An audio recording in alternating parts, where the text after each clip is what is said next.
the next thing I'd like to do, and I know that we have a number of new members of the House, and I'd ask them to rise and for us to welcome them.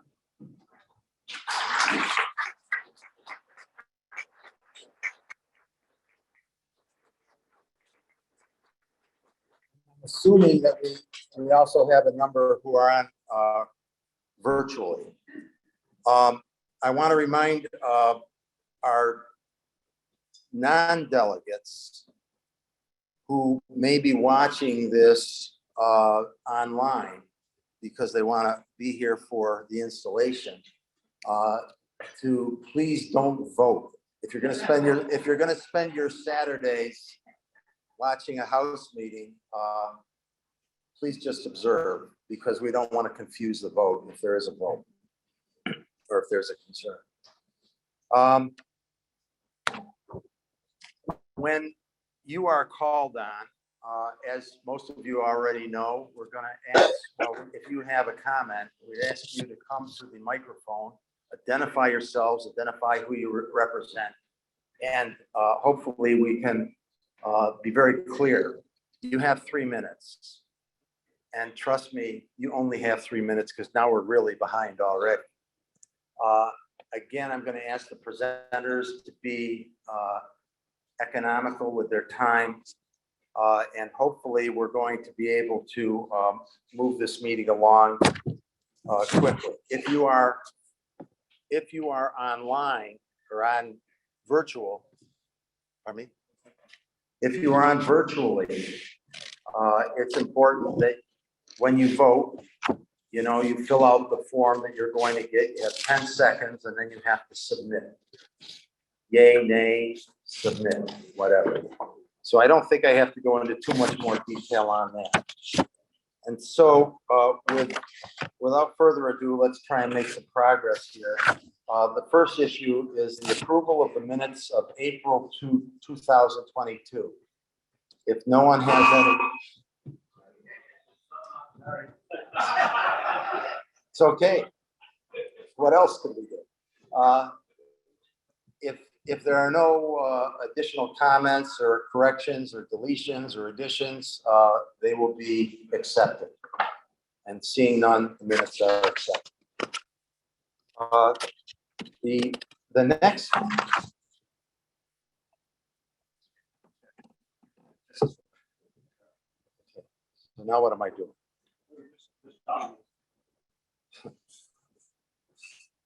Okay, I'm talking.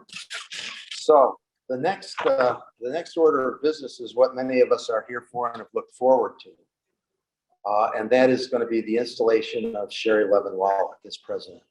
Sherry actually took office on June the 1st, and she, believe me, has been working diligently from prior to that time and since that time. At this point in time, I'd like to recognize the Honorable Cheryl E. Chambers, Associate Justice of the Appellate Division, 2nd Department, to administer the oath. And I assume that right after that, we'll have a few words from Judge Chambers and a few words from Sharon.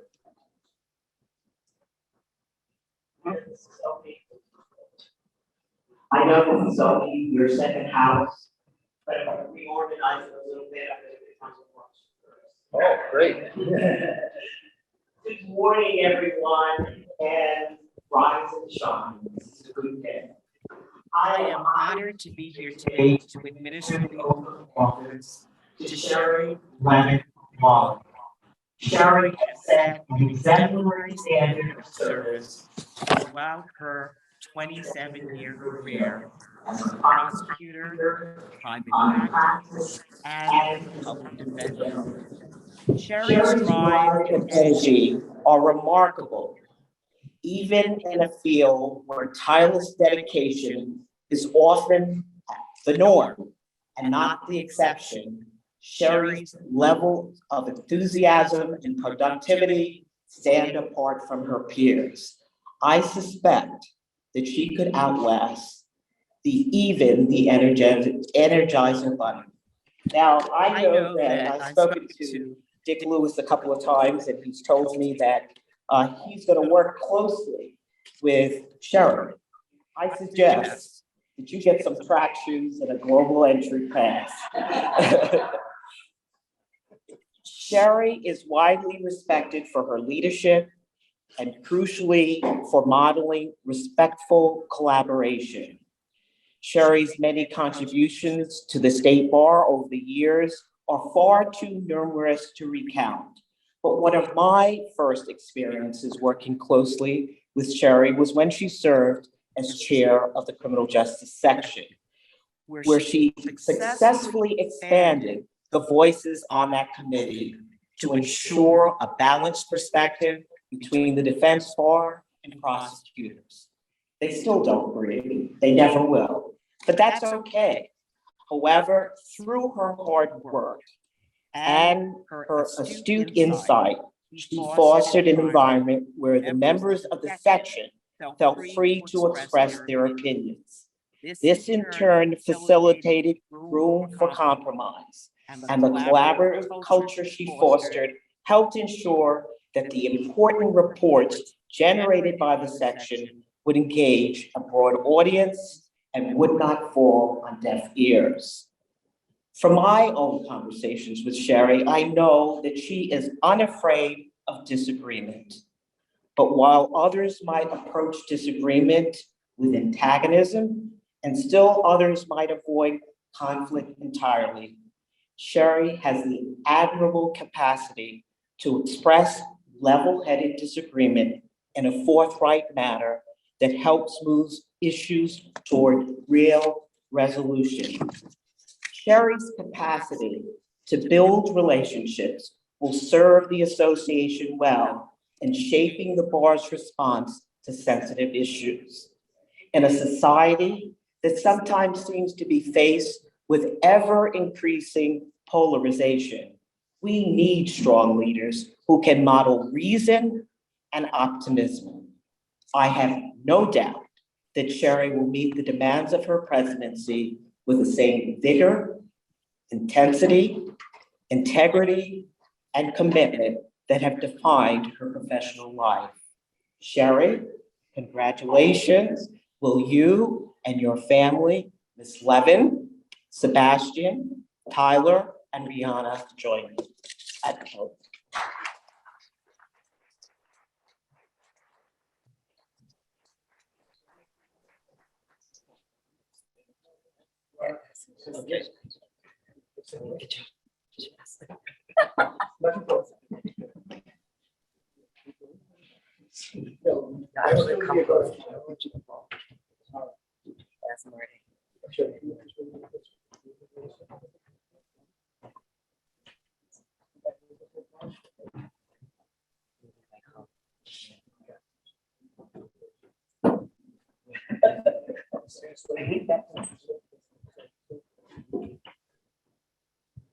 Youth lawyers and young lawyers. Oh, yeah, we need a microphone. Yes, POV shots. There you go, just on that, sorry. New microphone. New microphone. Now, I understand that Sherry's going to take the oath of office on her father's prayer book. So please raise your right hand. Place your hand on the prayer book and repeat after me. I do solemnly affirm I do solemnly affirm that I will support the Constitution of the United States that I will support the Constitution of the United States and the Constitution of the State of New York, and the Constitution of the State of New York, and that I will faithfully discharge and I will faithfully discharge the duties of the office of President of the New York State Bar Association the duties of the office of President of the New York State Bar Association in accordance with the association's bylaws in accordance with the association's bylaws to the best of my ability. to the best of my ability. Congratulations. Different work. Working with people.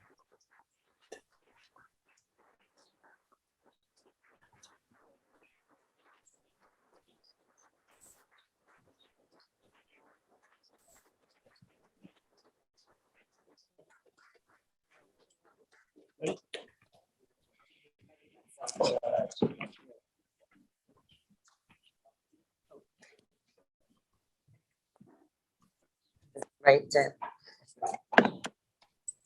So This is our new normal.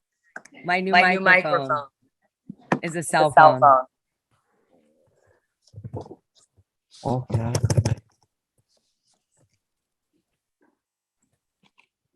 Sorry, there's a little feedback. Good morning, everyone. I must begin by thanking my dear friend, colleague, I know it's the feedback, mentor, and role model, the Honorable Cheryl Chambers, for being here today and doing me the honor of swearing me into office before you. The New York State Bar Association leadership.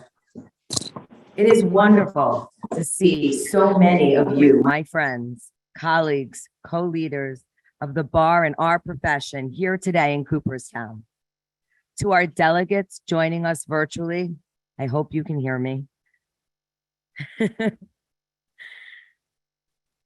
Welcome to our meeting, and I am sorry for the technical difficulties this morning, but I greet you all as well and thank you for your patience.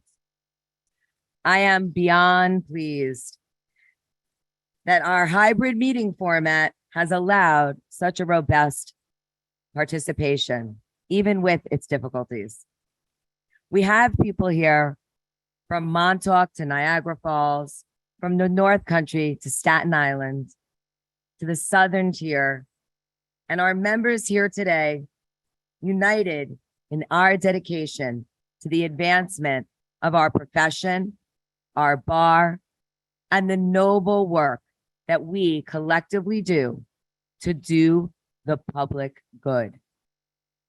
Investing in the future of our profession will be the focus of my presidency. This is what we must do to continue to grow our membership, be relevant to our current membership, and to adjust the ever-changing needs of our new reality of practice. We will maintain our position as a voice for the profession by focusing on the future of the legal system as lawyers, judges, and members of this great profession and this great association. Our association will continue to work with the Chief Judge, Janet D. Fiore, and our court system to continue to improve our justice system. I believe that work that we do together will continue to remind each and every one of you the value in and the need for association membership, and to assist you in joining and engaging new members, because that is important to our existence. I also want to thank all of you for joining me on this special occasion. It is one of the most meaningful days in my professional career. And as many of you know, my professional career is a tremendous part of my life. Cooperstown is a special place for me, and I am sure for many of you as well. I know many of you, like me, look forward to our weekend here each June. I am glad to be back with you here today and privileged that you are here with me as well. Now let's take a moment, please, and acknowledge my predecessor, T. Andrew Brown, for all that he has accomplished on difficult issues this past year. I have felt lucky to be able to share a year as president-elect with him, my longtime friend. Andrew, you led the bar through immensely challenging times, and you navigated you navigated us socially and our storied association through so many challenges, the continuance of COVID-19 and our nation's long overdue with the reckoning of racism. You helped to strengthen our institution by demonstrating our power of leadership to bring across impactful change in the law and society. And on behalf of our grateful profession and the members of this association, thank you.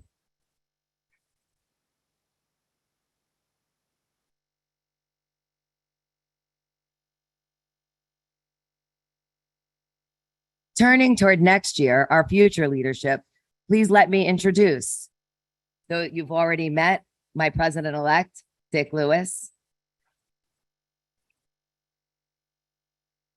Secretary Taya Grays, and Treasurer Dominic Napolitano. I have worked with you all for many years in many capacities, and I look forward to continue leading with you as my team. I also wish to acknowledge the executive committee who duly serve our association, as you all do, as members of our House of Delegates, who come from across the state and from other bar associations and sections and across all areas of practice. Thank you also to my dear friend, the Honorable Jenny Rivera, for being here with us virtually today to share this special moment in my career with me, but also to share with all of you your thoughts and perspectives on our profession and on issues near and dear to my heart, the rights of the residents of the U.S. territories and their secondary citizen status, which must be changed. I also want to thank my family, my 3 children, Tyler, Sebastian, and Rihanna, who have not only taken time from their busy schedules this year to be here with me in Cooperstown, but for always being a part of my Bar Association activities. Thank you for your love, support, and understanding of my commitment to the New York State Bar Association and all the time that I've spent dedicated to the work of this association. And thank you to Cesar for always putting up with my Bar Association activities since the moment we met and happily joining all of our meetings and journeys around the state and sometimes the country. I also want to thank my mother, Dr. Rona Levin, for teaching me the importance of giving back to my profession through her tireless work with the nursing profession, educational institutions, and the New York Nurses Association and Foundation. Thank you for showing me how important it is to teach those new to the profession through your work in academia. And finally, Mom, thank you for being my role model, my mentor, and my best friend.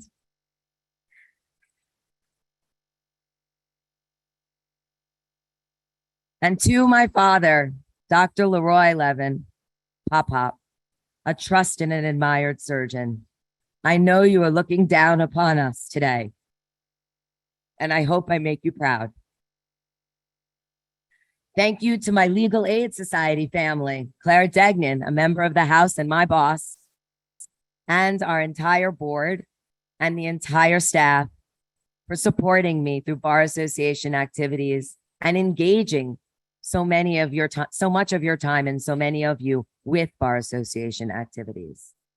And to my dear friends, cherished colleagues, and member of my bar family, members of the staff, and the members of this great House of Delegates, thank you for all your support, your trust, and your commitment.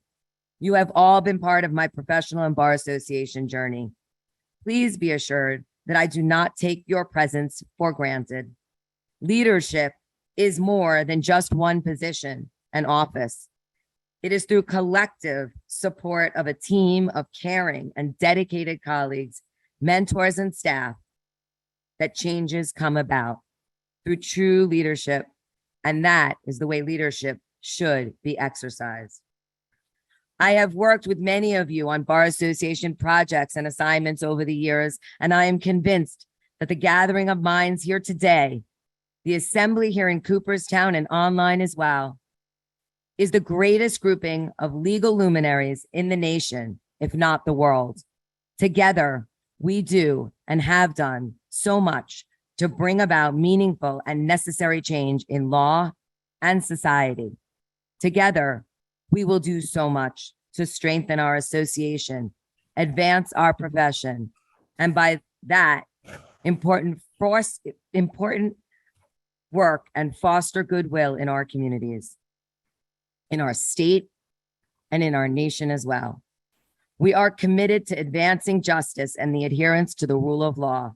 We, We do the public good. I owe so much to the bar leaders who came before me. You have given me so much of your time, knowledge, and support. Many of you are my trusted mentors.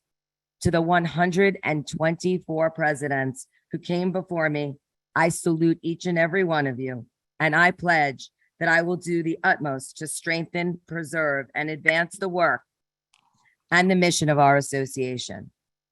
To the presidents and leaders who will come after me, perhaps some of you who are here today in this room, I challenge you to lead by example and to serve our profession well. My presidency is an opportunity of a lifetime to give back to this association and the profession that has enriched my career.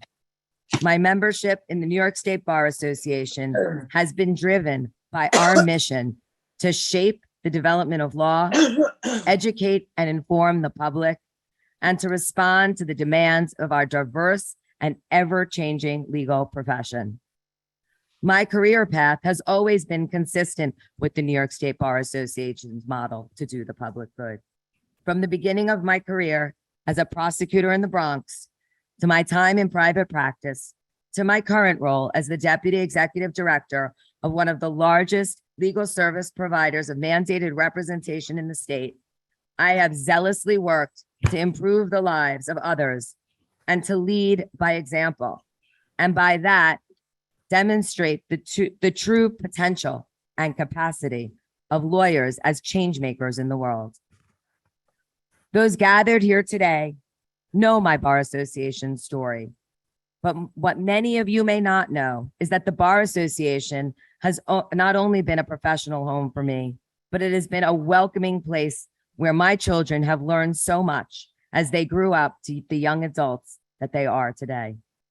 They have spent many weekends traveling with me to NYSBA events, and in some occasions, in fact, made plans with other NYSBA children, and then reminded me of the events that we were supposed to be at a particular time and a particular location.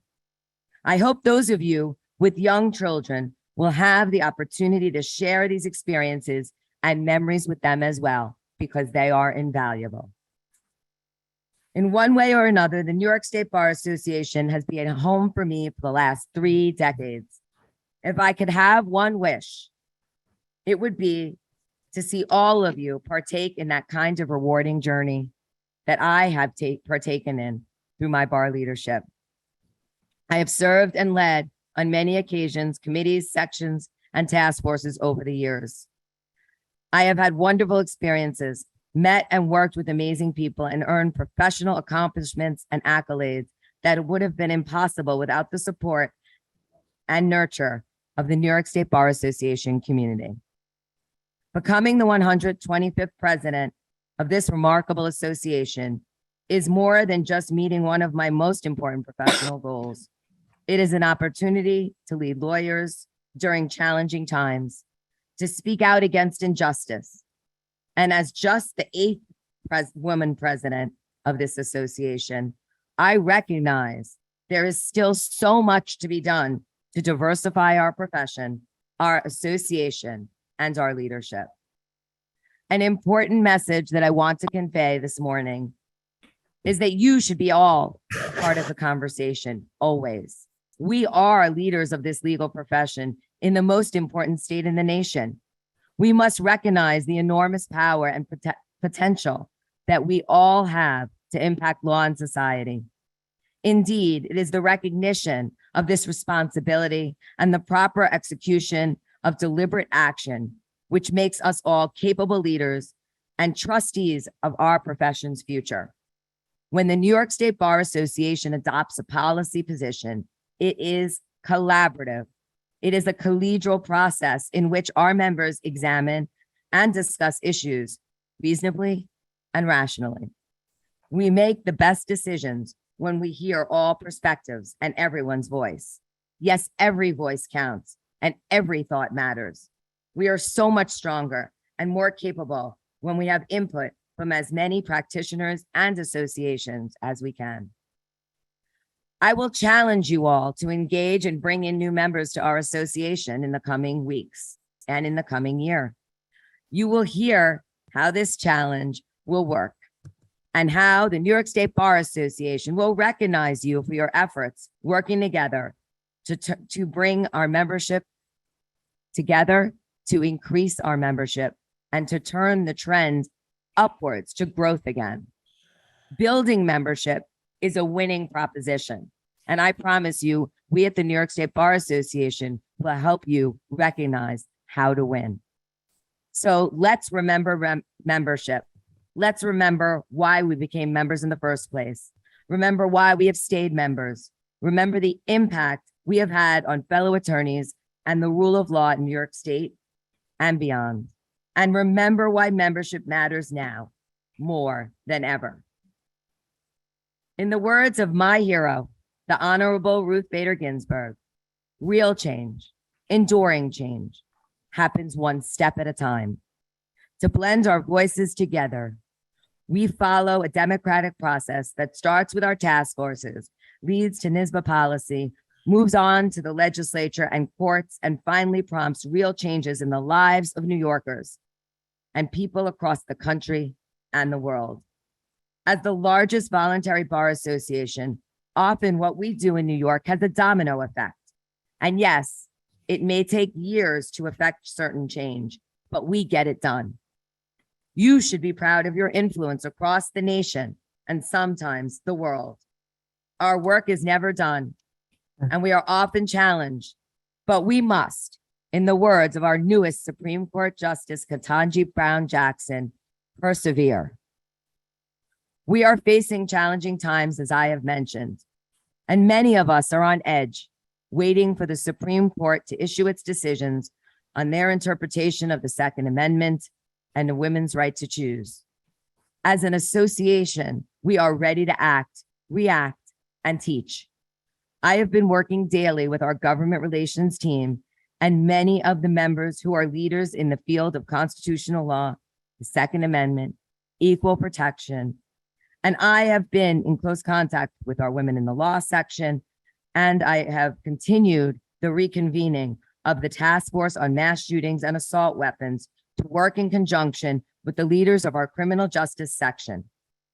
We will examine what policy we have to address these decisions.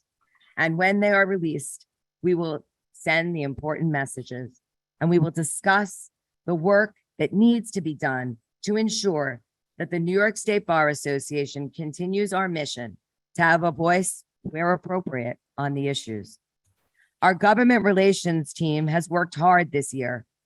We have been successful with supporting bills, including those related to brownfields cleanup programs, the elimination of large capacity ammunition and licensing for purchasing of semi-automatic rifles, the immigration court notification bill, and a bill to grandfather previously executed statutory short form powers of attorney. And yes, we still have a lot of work to do to push through clean slate, the repeal of Judiciary Law 470, the removal of Question 26 from the bar application, and to increase the rights of assigned counsel, an issue that many of you know is incredibly near and dear to my heart, having served as an assigned counsel for almost 17 years of my career. While we must continue to work hard to push these issues, we must also continue our democratic process to move the other issues forward, to improve the practice of law, and to provide our clients with best possible representation.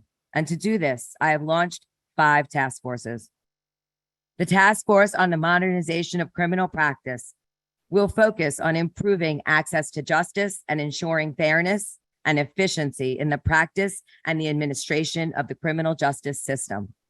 Aptly chaired by Catherine Christian and Andy Kossover, this task force, which is comprised of practitioners from across the state, including prosecutors, public defenders, and members serving in private practice, has already scheduled its first meeting, and I am sure they will be quick to work to develop thoughtful and impactful recommendations and best practices for criminal justice lawyers amidst this time of great change in the profession and practice of law. We have also all heard about Bitcoin and non-fungible tokens, otherwise known as NFTs. But do we really understand it? Maybe my kids do. Well, we must.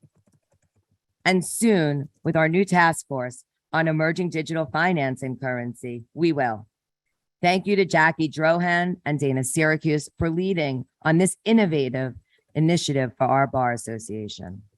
I have formed a task force on mental health and trauma impacted representation, chaired by Sheila Shea with the assistance of Patricia Worth, which will explore the issues that our clients living with mental illness and trauma face and the challenges we face as lawyers representing them. This task force will explore our system to develop recommendations and encourage best practices for providing the best possible representation and support for this vulnerable group. And many of you know, over the last year, I have worked with the New York State Bar Association's Committee on Diversity, Equity, and Inclusion to bring considerable awareness to the line of Supreme Court cases beginning in the early 1900s, known as the Insular cases, their impact on our jurisprudence today, and their racist ideas that have been the basis for the formation of a second-class citizenship that exists for U.S. citizens who are residents of the U.S. territories. I have done this through a series of CLE programs. We will now explore what can be done and must be done to eliminate the reliance on these cases and their racist doctrines to be sure all citizens of the United States are treated equally under the law.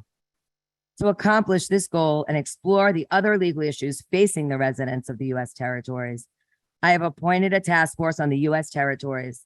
This group will be led by Mirna Martinez Santiago, my good friend and colleague, and a leader within our Bar Association. My good friend and colleague, Professor Natalie Gomez Velez, and Anthony Scioli, a former president of the Virgin Islands Bar Association and co-chair of our Virgin Islands chapter. And finally, I have formed a task force on the ethics of local public sector lawyering, chaired by Stephen Leventhal, another wonderful leader from this association. This task force will work to review the ethical guidelines, opinions, and challenges that lawyers representing municipalities, school districts, and other local public sector entities face, and work to develop best practices and/or guidelines to assist them. I pledge to you that these initiatives will develop tangible results, recommendations, reports, and best practices of great utility to the practitioner and the practice of law, and create a corpus of work and achievements that will aid and assist our members, attorneys, for the years to come, especially as we continue to steer our practice and our lives from out of the rapids of the COVID-19 crisis. I will ensure that the focus of attorney well-being, a matter of utmost importance, which we so acutely at these times painfully realize, and during the challenges of the last few years have seen so much of. I will ensure that attorney well-being stays in the forefront and the center in everything that we do as a bar association, because if we are not well, how can we help our clients?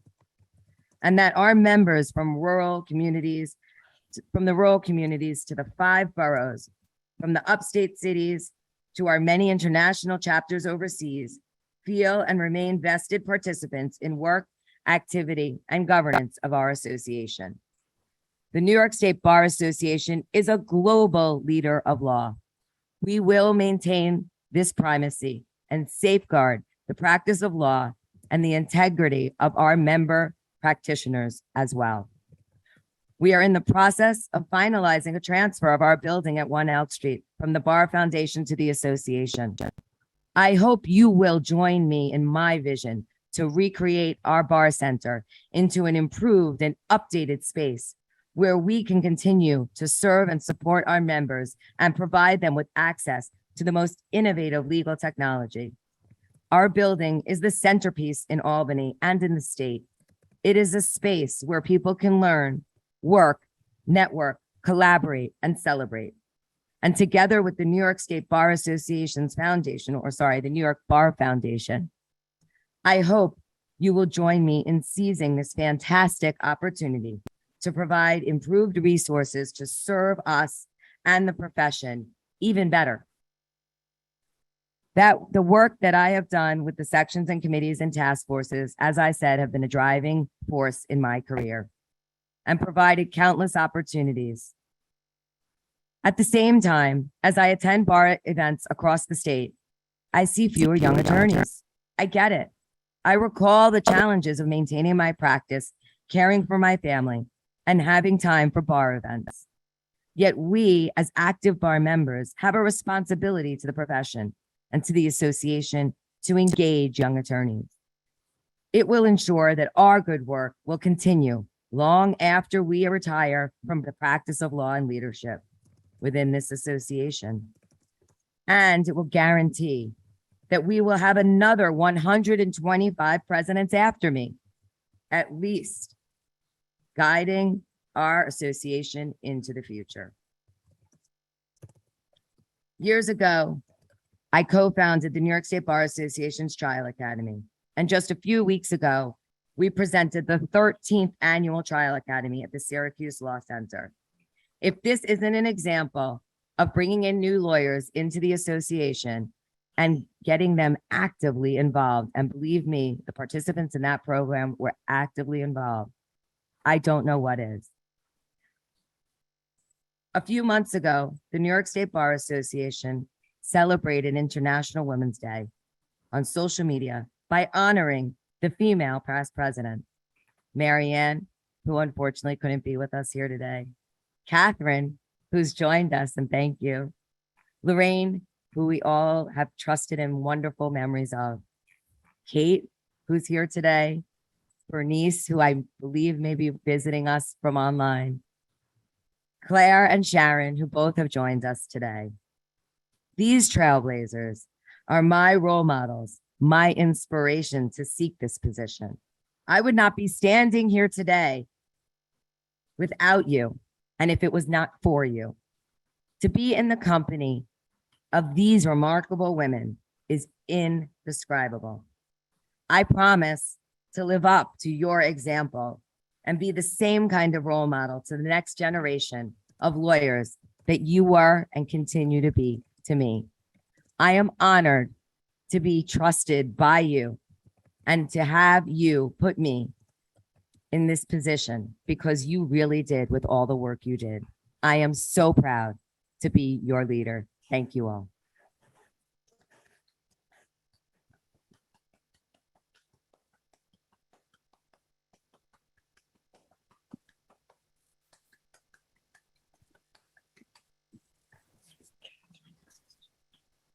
We've got a 5-second fix, apparently.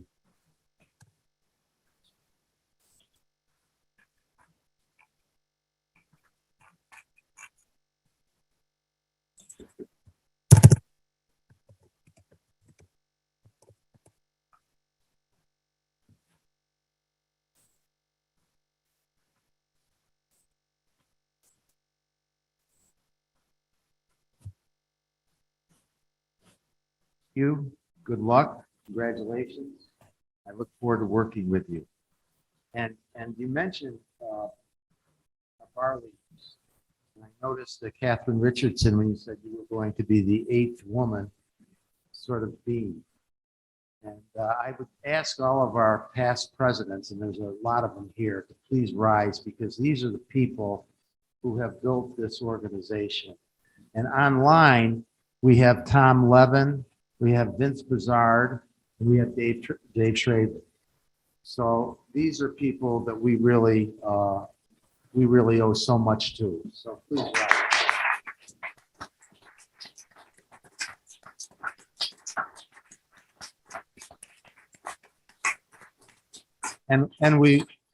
And Scott, we miss you. We know you were planning to be here, but you had some medical issues, and we're happy that you're joining us remotely and are doing well.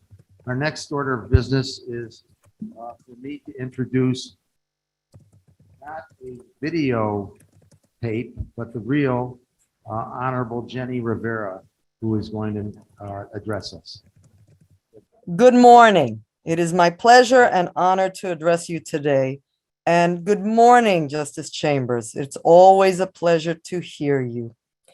I'm disappointed that I'm unable to be there in person, but pleased that we have this remote virtual capacity that makes it possible for me to hear all of you and to participate in this way. And I was so happy to hear President Wallach's speech. Congratulations to you, President Sherry Levin Wallach. The New York State Bar Association has been well served by President Wallach throughout her decades of service to the bar. She has been a stalwart supporter of the bar's mission and many programs, some of which are her creation, including the Young Lawyers Section Trial Academy and the Criminal Justice Section's annual CLE on the Court of Appeals term. She has held several leadership positions and now achieved the high honor of taking the reins of the New York State Bar Association. We are all very fortunate that she has taken on the demands of this position. I met President Wallach shortly after my announcement as a finalist for appointment to the Court of Appeals to fill the vacancy upon the retirement of Judge Carmen Beauchamp-Saparic. I found President Wallach to be warm, congenial, and gracious. I soon realized, however, that she is also skilled in the art of persuasion, deeply committed to the rule of law, adept at managing, if not avoiding, a frenetic schedule, and comfortable working with people from different backgrounds and with different work styles. Most important, she is an idea person and a visionary. That creativity and ability to look ahead is obvious from the projects she has created and shepherded throughout her New York State Bar Association career, and that prescience, informed by her love of the law and her sense of justice, will shape her term as New York State Bar Association president. She has several issues that are priorities for her presidency, as you heard this morning, all thematically based on diversity, inclusion, and equity. And I say equity because that refers to justice, not merely to sameness, as is the case of equality and equal treatment. President Wallach understands that equal treatment under the law is an indispensable concept within our legal system, but our laws and the legal system as a governing framework must be fair and just, and at times equal treatment may not be enough to ensure the promise of our federal and state constitutions and statutes. I'm especially heartened by President Wallach's formation of the task force on the U.S. territories. Even before her election, President Wallach had actively promoted New York State Bar Association work on the territories. The appointment of Mirna Santiago and CUNY Law School professor Natalie Gomez-Velez as the task force co-chairs and Anthony Cioli as vice chair ensures that the task force work will be comprehensive, thoughtful, and inclusive of the range of views on the existing status of the territories and how to end the inequality of the respective territories' relationship with the United States.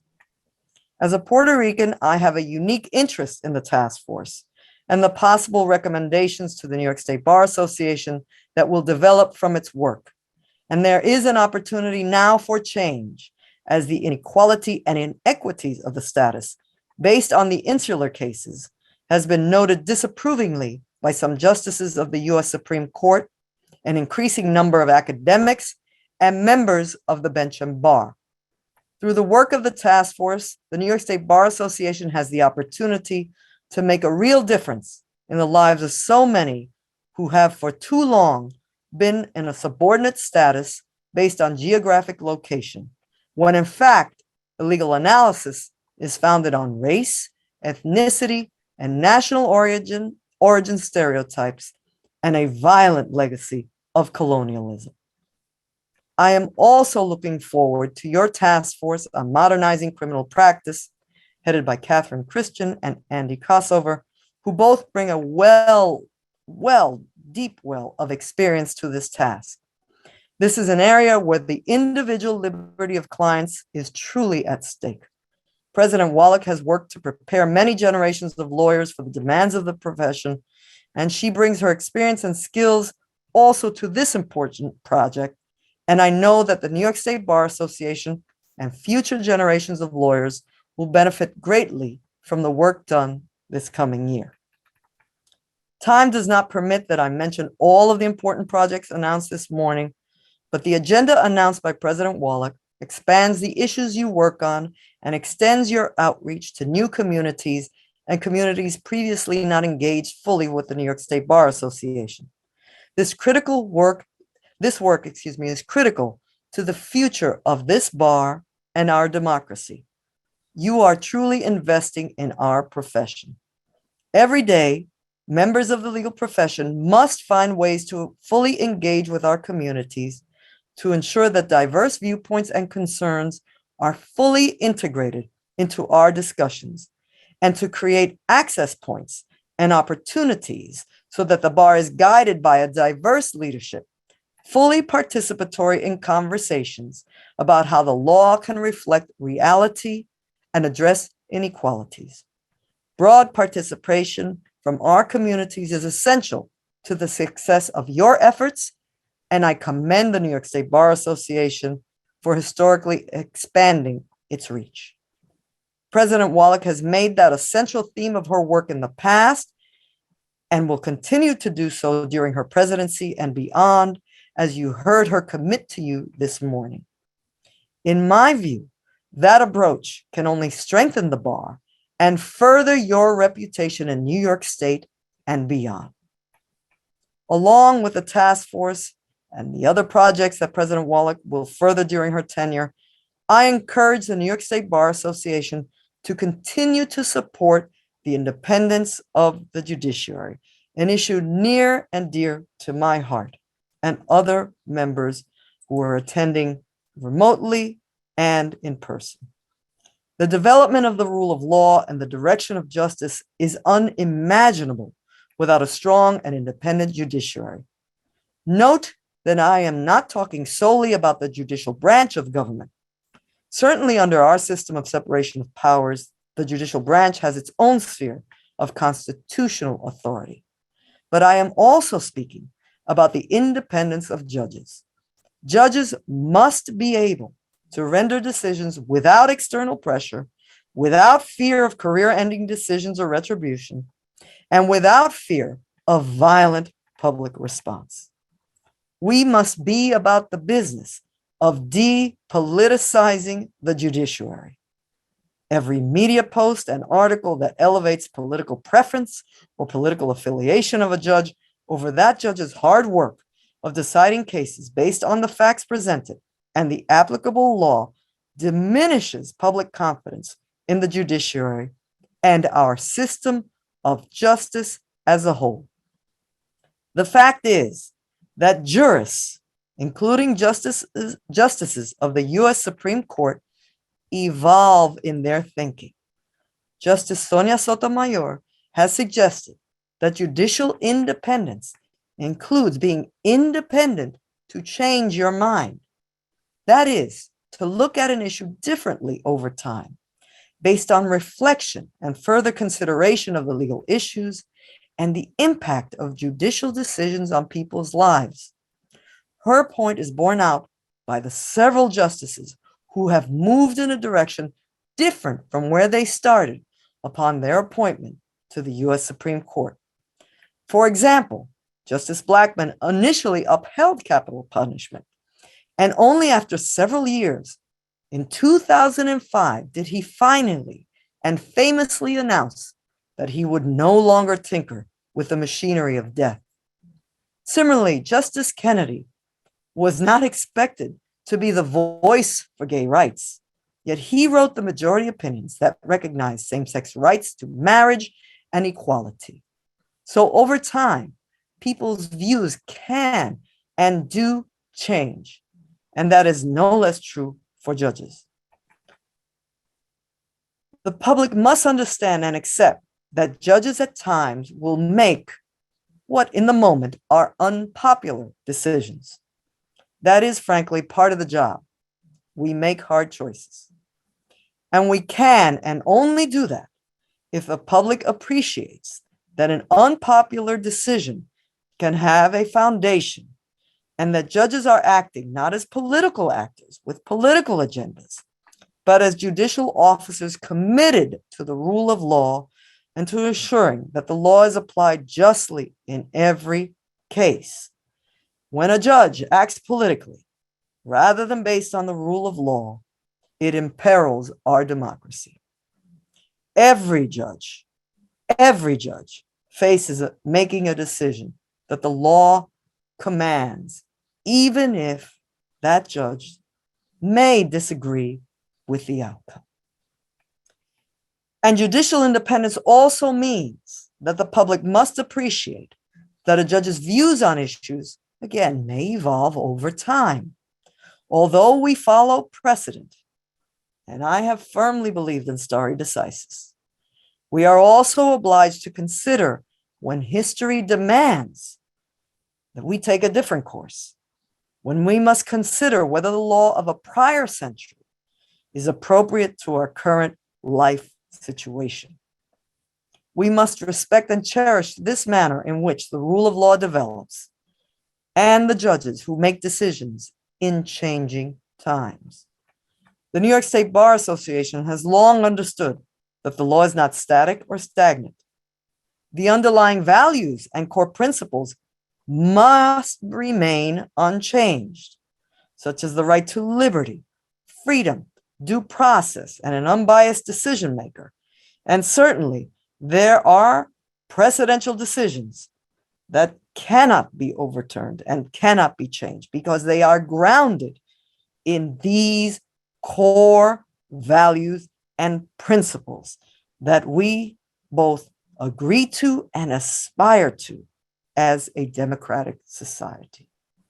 But the manner in which we ensure and preserve those rights and those core principles develops as we continue to grow and better understand the human condition and the needs of those around us. We must take corrective action for past missteps in our view of the law. Indeed, where would we be if we still had legalized slavery?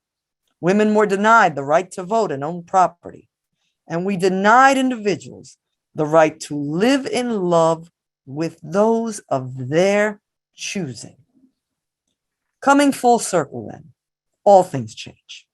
In an ever-changing world, many may have felt that it was destabilizing because they may have benefited from the prior system of inequality.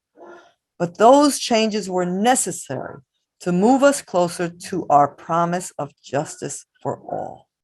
And I am confident that positive change, long overdue change, is coming for the people of the territories and their descendants, and that the New York State Bar Association, guided by the work of the task force and President Wallach, will be an important voice in bringing about and ensuring that change. Best of luck to you, President Wallach, and to the delegates as you take on the difficult issues that face you and move us toward a more just and equitable society. Thank you for letting me take a few minutes of your time this morning, and all the best to you. And as we say in Spanish, pa'lante, time to move forward.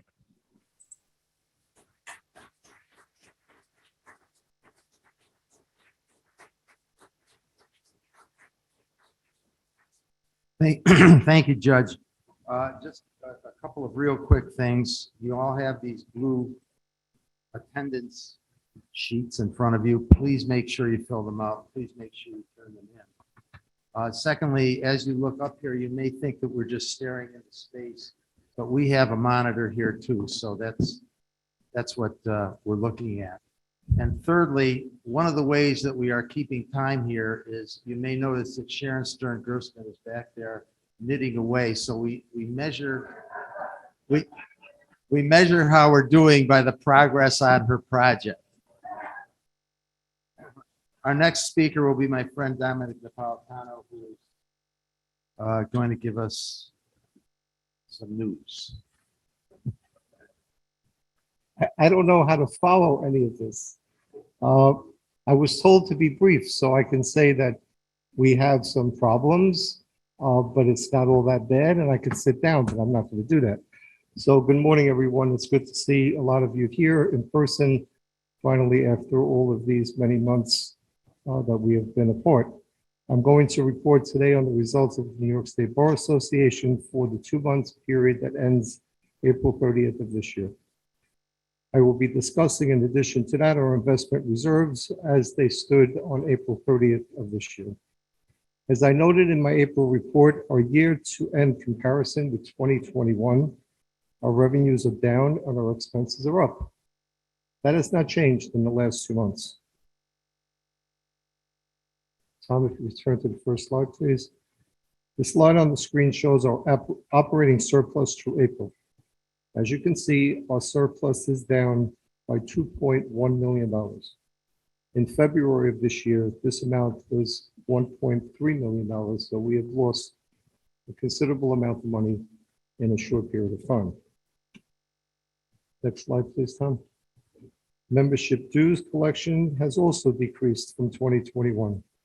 As of the end of April, our membership collection was $462,000 below that which we were in 2021. Next slide, Tom. I want to say this now. As you see these slides, they're not looking good. That's the honest truth. But I want to use the word challenging as a basis for us going forward, because while the other day I used a 4-letter word that starts with the letter D, I was told I shouldn't use that again, and I won't. But I did use the word challenging, and I want to continue to use that because it is important to keep in mind that while things don't look as pretty as they should, we are challenged to make them look better. Slide 3, Tom. Our continuing legal education is down also. In April of this year, we had $665,000 in revenue, which is about $284,000 down where we were when I last reported. Net income from CLE has decreased by $254,000, so expenses have been relatively the same. We anticipate that the CLE will continue to pick up. There's a lot of CLE programs in the pipeline through the end of the year, so I believe that when I come back in November to report as to where we are with CLE, that the numbers are going to be substantially better than what they are today, and they have been over the many years that I've been reporting on CLE, as you all know. Next slide, Tom, please. I'm going to touch upon section revenue briefly. As you can see from this chart, section revenue has decreased by about $113,000. Section dues are down approximately $82,000, while expenses are up by $192,000. Now, many of these sections have scheduled destination meetings this year, which takes into account why the expenses are up. But it's going to be interesting if sections have learned from what we all have learned about doing things virtually, even with the few glitches that we had this morning. So we'll see how many section members are going to participate in person as opposed to continuing to appear virtually. Next slide, Tom, please. The expense slide that's on the screen, as I noted at the beginning of my presentation, shows that expenses have increased substantially from 2021. Pie chart comparison shows the major expense budget categories through April of this year as compared to April of last year. Salaries and fringes have increased due to the increase in cost of health insurance. Some of us have experienced that personally. Additionally, we have filled positions in the IT department and marketing, which had been open for quite a while and needed to be filled. Our expenses incurred through this year include our attorney's fees for the Bar Center of $130,000 through April, which is more than $250,000 from the inception of when this all started. The executive committee in the House of Delegates meeting in April cost us $250,000. The additional cost for moving the print shop of $60,000 is an expense that we incurred. However, on a positive note, the movement of the print shop is going to save us approximately $200,000 each year for the life of the lease, which would have expired in 2024. We have also seen increases in consultants and IT licenses, and those licenses, as we all know, are necessary for the operation of what we do. Next slide, Tom, please. Our investment accounts show that in December of 2021 and that of April of 2022, we have lost $4.5 million. That's a substantial amount of money. But we know what's going on in the market, and this is no surprise. People that are in the market all took a big hit. We took a pretty substantial hit. This chart shows that the percentage changes. I'm sorry, the next slide, Tom, I apologize. This next slide shows the percentage changes in our investment as of 2017 to 2021, and now through April of this year. In the past 4 months alone, almost all of the gains that we accumulated in 2021 have been wiped clean. We have met with our investment advisors recently. We will continue to meet with them. We all know, as I stated a moment ago, the volatility of the market, concerning inflation, the interest rate hikes, which the Fed just announced the other day, the war in Ukraine, gas prices. I can go on and on and on. We all know what is going on out there in the real world. So while our advisors remain somewhat positive that the rest of the year, these losses may not be as substantial, we will continue to meet with them as we have quarterly, and I will report back to you not only on that issue, but on all of the issues that I've reported to you this morning. This now concludes my report. I thank you all for your attention to it. As I said, while it may appear, I'm not going to use the word, challenging, we're going to get through this, I promise you. Thank you so much. Does anyone have any questions of Dominic? Seeing none, we'll move on to our next item. And this will be from the Task Force on Racism, Social Equity, and the Law. Please note that the report is not scheduled for a formal vote at this meeting. This is informational only, and Lillian Moy will also be involved.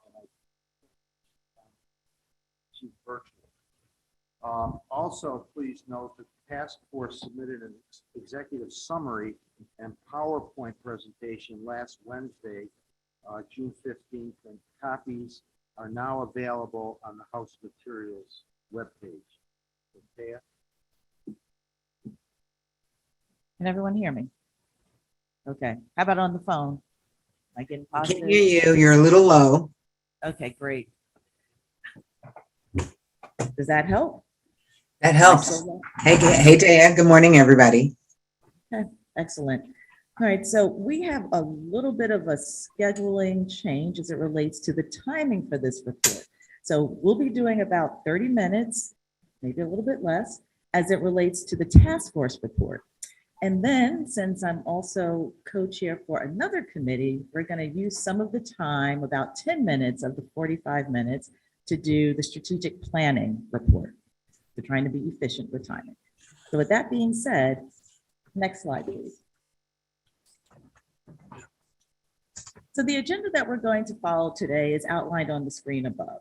We're going to give an overview of our report. We're going to talk about the work that's been completed to date, some next steps, and depending on the what the chair of the House says we can do as far as the timing perspective, we wanted to have a dialogue concerning the thoughts and about our recommendations. Next slide, please.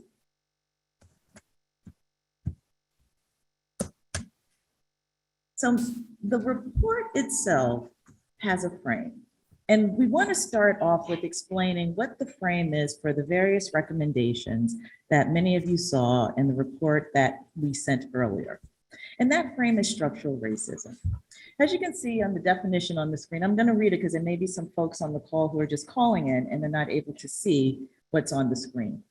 So structural racism is a system of laws and policies and institutional practices that produce and perpetuate racial inequities and inequalities in the United States.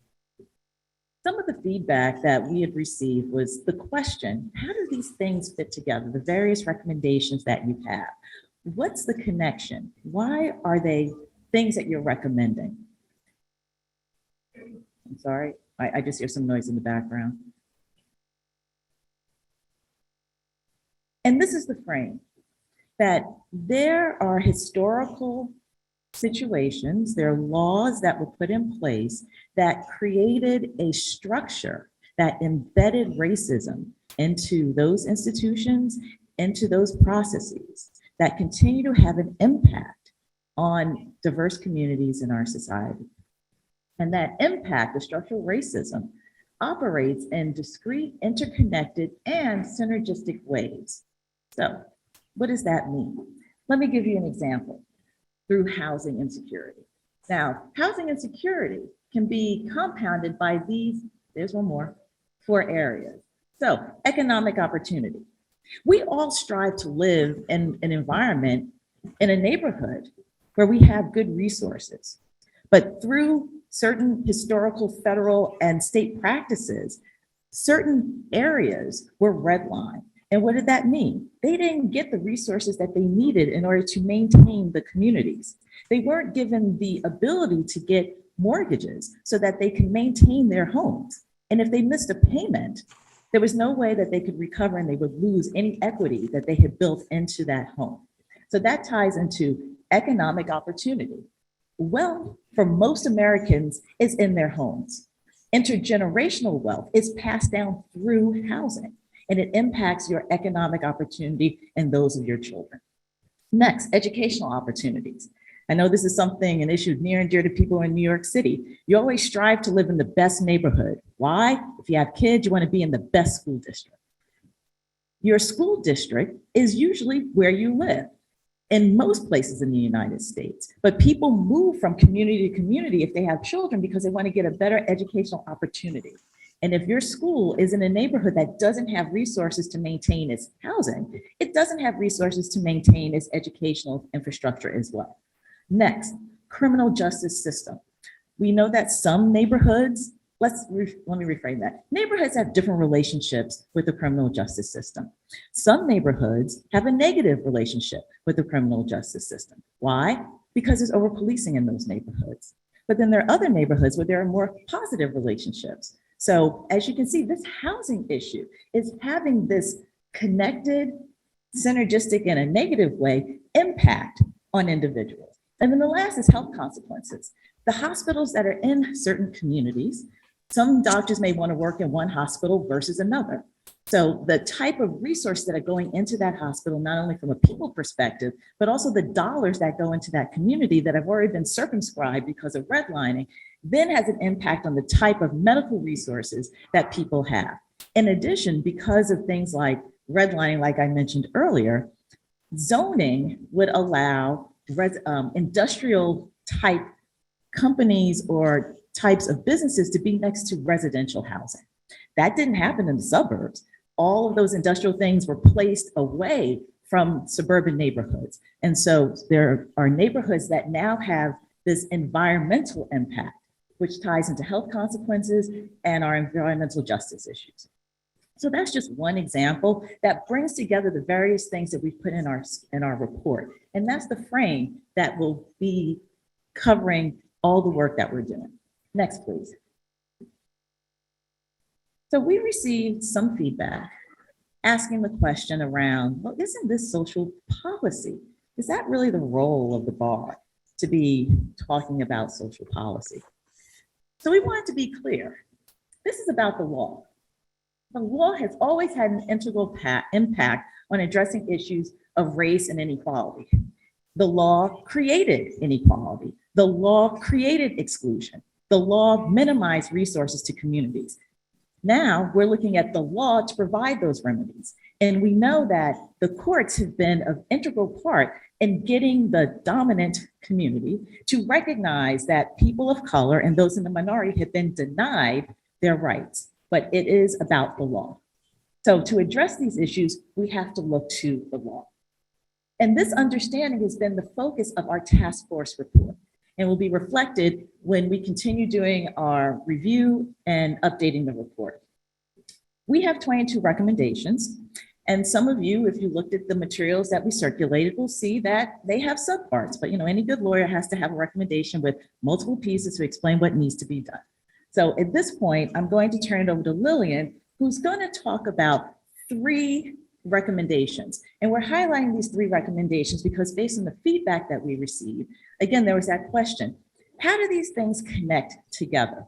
What's the intersectionality, if any, around the recommendations that you have in place? So taking that feedback, we've created these 3 overview recommendations, and I turn it over to Lillian. Thank you, Taya. Well, did we skip a, did we skip a slide? You don't have the new slide. Okay, well, I can do it. Don't worry. I think thanks to your feedback and really thanks to the ability to look at the work of the 6 subcommittees that really staff up and create the outline for our analysis of structural racism and how we as lawyers can break it down, then we understood that our groups, as focused as each was, right? Housing, education, health, environmental justice, criminal justice, and economic opportunities, and as focused as they were on each area, when they came up with their recommendations, there were several that were interconnected and that we want to highlight in the report as our 3 overarching task force recommendations. The first has to do with gathering and using data to track and root out bias. So maybe it won't surprise you to hear that the housing group said, hey, the State Bar Association should call upon New York's Department of Financial Services to examine the work of New York's mortgage underwriters, which of them are using biased data as an underpinning for decision-making. Coupled with artificial intelligence, you may immediately understand the danger to the applicants. Similarly, in education, our committee said we should look at school level discipline data. Our colleagues in New York City are blessed with this information already. In the rest of state, we really need the ability to break down what each school district is doing in terms of discipline by race and ethnicity, maybe by language. Finally, healthcare, the health subcommittee also called upon the State Bar to recommend that healthcare providers and facilities receive implicit bias and sensitivity training as well, to not only the systems to collect data from patients, but also the training to allow healthcare providers to do it in a non-biased, sensitive way, one that is open and open to receiving from patients and helping them to understand the importance of them having the opportunity to self-identify their own race, their own ethnicity. Finally, our criminal justice subcommittee maybe said it, I think, best of all. We need data to take a look at the system actors and understand which judges, which prosecutors, which courts have displayed some bias in their decision-making and in their actions. Now, the Criminal Justice Committee recommends a jointly shared, I know that's hard, criminal justice system, case management system, one that will allow us to gather data and then to compare it. And then finally, to analyze it, publish it, so that we can really target bias in the criminal justice system. So just yet another illustration of what Taya spoke about the intersectionality of structural racism, its impacts, and then, of course, its solutions. Second overarching task force recommendation, requiring or mandating education for licensed professionals and for even provider facilities so that we may minimize the impact of our individual and implicit biases, and we all have them, on our patients, on our clients. Maybe you've had a DEI training that really spoke to you. I hope you have. And if you haven't quite yet, then maybe think about, this is what our recommendation is, that healthcare providers and real estate appraisers and lenders and educators all receive deep, and I would say repeated, bias training so that they can be alert and sensitive to cultural differences, and so that their services will eliminate barriers, not trigger them, and make their services as high quality as they can. Our education work group also recommended helping educators to be prepared to provide a trauma-informed trauma-informed education to so many children who have experienced adverse childhood experiences in a significant level. And finally, the task force came together to recommend that the State Bar recommend and advocate for the establishment of a commission to study remedies that will minimize the wealth gap in this country. Taya kind of broke it down, right? How the wealth gap first emerged, right? In terms of the diminished resources available to Black families and to their children.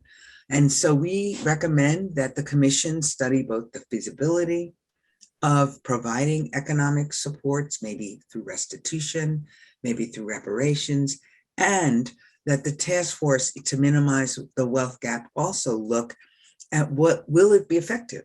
Will it work? Will it do, I think, what each of us want it to do? Shift the wealth gap, take away the racial lines that create the gap between the wealth accumulated by people of color and the wealth accumulated by the dominant race in our state.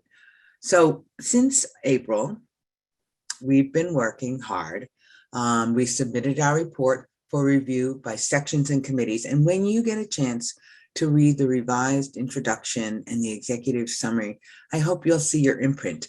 I hope that the people who said, what's up with the misspellings? What's up with the grammar? It's too chunky. Yes, it is true. If any of you, and I bet many of you, have tried to write in a group. Okay, so we are working on that. And I think that you will see our success in the revised introduction and the executive summary, and in the gathering of these overarching recommendations. In May, we held 2 informational sessions, and most recently, the public forum on the wealth gap. And after those informational sessions, the publication of the report, we obtained feedback and we revised the report. Are we done? No, we're not done. There is much more to come. There's today. And I hope that you will focus on content and on the findings of the impacts of structural racism in each of our subject areas. And I hope that you'll trust us, because the task force is blessed with many gifted members, and they will go to the task of revising the report and bringing it to a cohesive, coherent document for approval by you in November. Taya's going to tell you our next steps. And so to our next slide, please. So our next steps are 3: revising the report, socialization of the report, and then reporting out on the report. Hope you like the alliteration. So as it relates to revising the report, Lillian already talked about the steps that we're going to take in that regard. As it relates to socialization, August 22nd is the next deadline for us to circulate the report to all the sections and the committees in advance of the November 4th House of Delegates and EC meetings. And we'll also hold some additional informational sessions, continuing to get feedback. And then the actual reporting out and the request of a vote, up or down, for the report. So I'm going to say I'm requesting a vote up. I'm just going to say in advance. And I also want to add that during this period of where we're socializing ourselves, and not all of you, to see our terms, to understand our concepts, we are also, thanks to Sherry Levin Wallach's commitment to the diversity of the profession, she will also be offering a free 1-hour CLE during a lunch hour in October on implicit bias. Maybe it'll be an hour and a half. She and I haven't wrestled that to the ground yet. But we really want all of us to have a fresh moment to take a look at our biases and to try as much as possible to look at our final product as free as we can be of those biases in order to really hear and see what the task force has produced. And Tay is encouraging us to get in dialogue, so I'm going to stop talking. So thank you for that segue. So I did have a little bit of a sidebar with the chair, and although our next slide does say dialogue, he asked that there are a few statements if people want to ask a few questions or make a few observations. But before we do that, I wanted to say two things that you can see on the slide. All right, we want your feedback, we want your observations, and we want your comments. But the other thing that we want to establish is this. We assume positive intent in the comments that are made and the questions that are asked. Each of us are spending our time here as volunteers to do the good work as it relates to the profession and to our communities in order to establish the rights as it relates to justice, making sure that the rule of law is advanced. So we all know that we're coming here to do the good work. We know sometimes things are said inartfully. People are trying to communicate and get their thought out, well-meaning, but it may not sound the way you expected. That's okay. This is the opportunity for us to share, for us to get that feedback so that we can make this report a better report, that we can make it inclusive, and we have everybody's feedback in a very limited amount of time. So if you are not, maybe now you have some thoughts, you don't feel comfortable sharing them, you can email me. I will circulate my email address. I mean, I'm the secretary, you know where to find me. So just send me an email with your comments as it relates to this. But in the meantime, Dick, how much time do you want to allocate for this?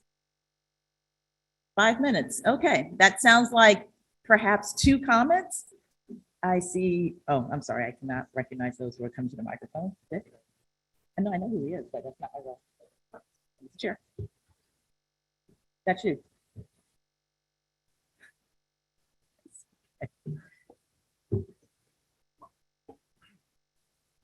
Mark, our former president. All right, can you hear me now? All right, good. So the subject of the report is enormously important, and much of the report is extremely powerful, impactful, and deals within our sweet spot as lawyers. Just to cite one example, I thought the section on criminal justice reform was very effective, very persuasive. I'd like to hear what our section has to say, but I thought it made an important contribution. And the report is very thoroughly researched and presents very important information, much of which I think is not generally known.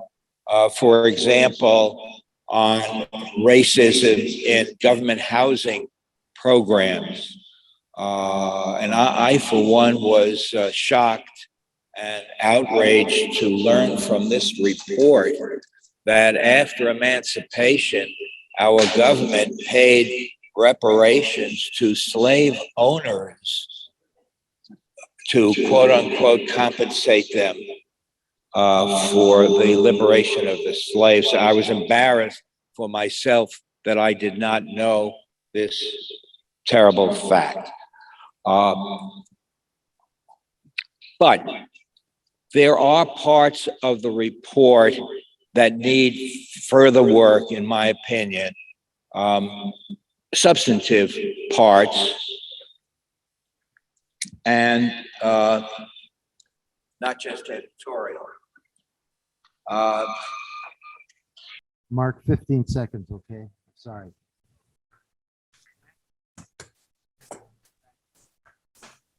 Which goes way beyond the committee's subject and which is never explained in many other provisions. There are provisions in the education section which call for healing-centered schools and culturally responsive sustaining education framework. I don't know what that is. The report doesn't tell me what it is, and I don't think we have expertise there. So I urge in your reworking to focus the report more closely on areas where we do have expertise, where our views will be taken seriously, and weed out some of these extraneous matters. Thank you for your great work. Thank you, former President Alcott. The next speaker is remote, former President Vincent Bizard. Good morning. Can you hear me? We can, yes. I'm sorry. I wish I could be there with you. And particularly would have liked to have been there for the cocktail party, which I think is one of the great events of the State Bar. Anyway, congratulations certainly to the committee for all its hard work, and they are greatly people of goodwill. To me, an example of exactly what the Bar Association should be involved in was the issue on criminal justice. I do appeals now, solely criminal appeals for the public defender, in hopes of expediting appeals for people who are in jail, and also focus my work on identifying cases where the sentences are harsh and excessive. So the proposal that voluntary or that the mandatory sentences be abolished, I have cases on that and can tell you about the hardship. So that's the sweet spot where the bar is, where the bar should be. There are other issues, and Mark, I only heard Mark occasionally, which was actually, I suppose, sort of a relief. Good friend. Anyway,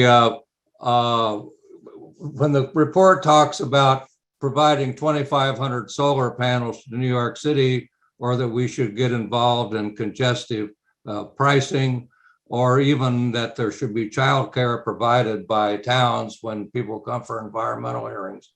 Those are the kinds of recommendations, and there are others in there which we do not have any particular expertise on, which are matters of congested public policy, and getting involved diminishes our credibility with the state legislature and with our members.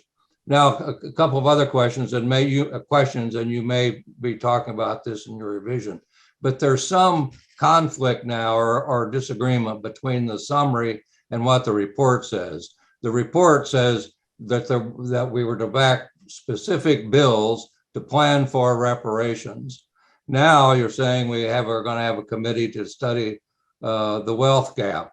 I hope that the report, which we're ultimately intended to comment on, cleans up those gaps. And there are several other inconsistencies.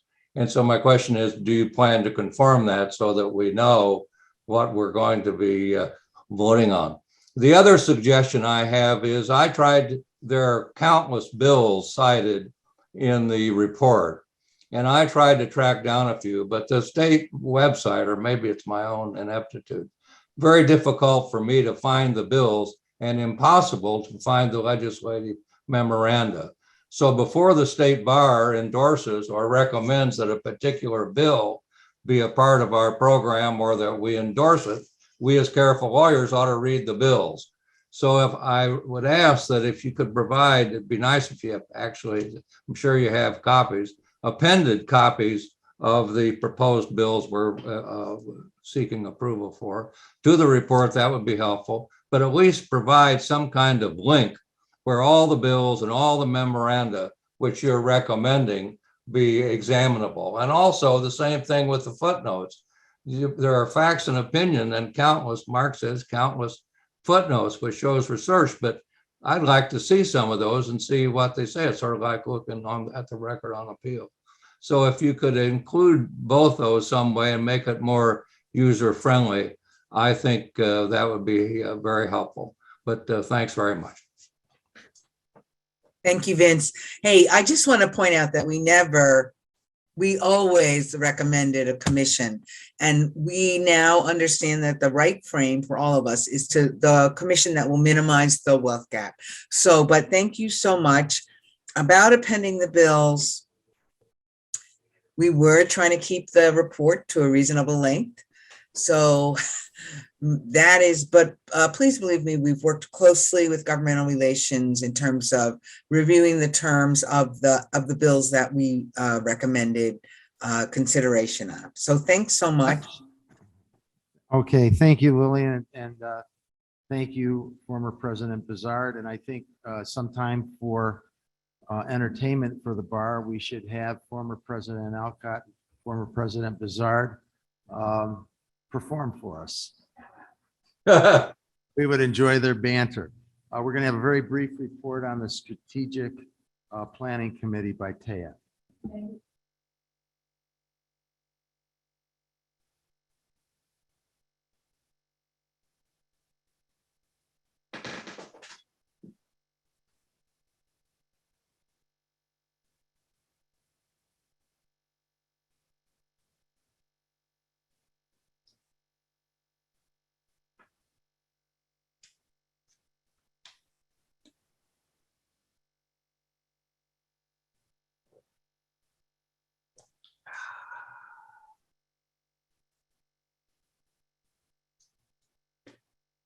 Can't hear.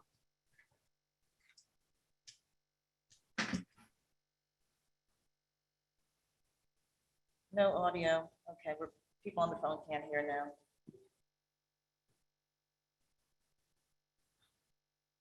Okay, someone says it's better. Try again. We can hear. Okay, good.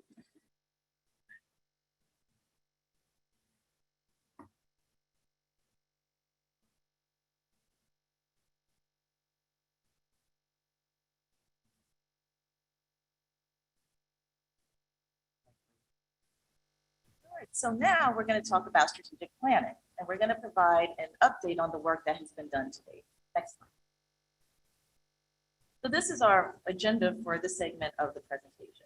We're first going to focus on or talk about the mission of the Strategic Planning Committee, the work that we completed to date, our timeline, committee members. We'll just show faces so everyone can see who's on there. And then we'll take, I guess, are we taking any questions on that?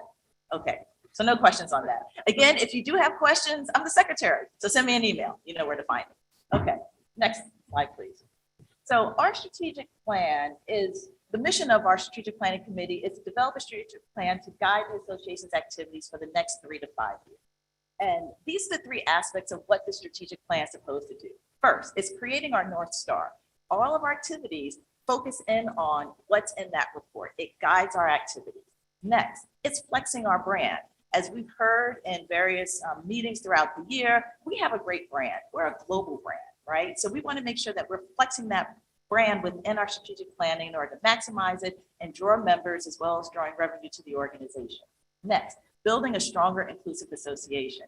Madam President had a number of initiatives that she talked about as it relates to DE&I, and it's something that's important to this organization. And so we want to make sure that diversity in all of its different flavors and shadings and perspectives are a part of our strategic plan. Next slide, please. Right, so the work of the committee in the simplest of terms, this is just explaining what a strategic plan is. Level setting, because some of us may have worked on strategic plans in our organizations, some of us may have not. So just so that everyone is clear about what a strategic plan is. So in the simplest terms, this planning process is the method that organizations use to develop plans to achieve overall long-term goals. The strategic planning process is broad. It helps you to create a roadmap for which strategic objectives you should put effort into achieving and which initiatives would be less helpful to the business. And this is a quote from the website Lucid. Next slide, please. 5 components to strategic planning. So number 1, determine your strategic position. So as a group, what are we doing? The committee is talking and having conversations. We're having hard conversations. We've also, the slide that I had in the prior presentation about creating a safe space, I've also used that in this session. Why? Because we're going to be talking about things that aren't going to be easy. We're going to be talking about things that may be challenging. And we want to make sure that everyone, again, feels comfortable having those conversations because we're all trying to do the good. Assume good intent. Let's get it out there so we can deal with it and move forward. Second piece, after having these introspective, reflective conversations, now we need to prioritize our objectives. What's important to this organization? What are the top things we need to do in year 1, year 2, year 3? Getting that all out on the table. After we do that, then pen to paper. You develop the strategic plan, right? What are all those key things that we were talking about in 1 and 2?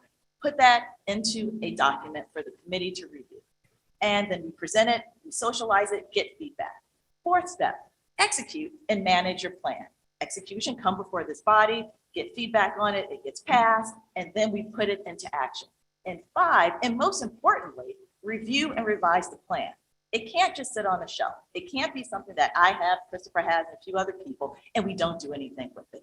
We all must own it at every leadership level in this organization, from the EC to this body, to all the sections and committees and their leadership and working with the staff.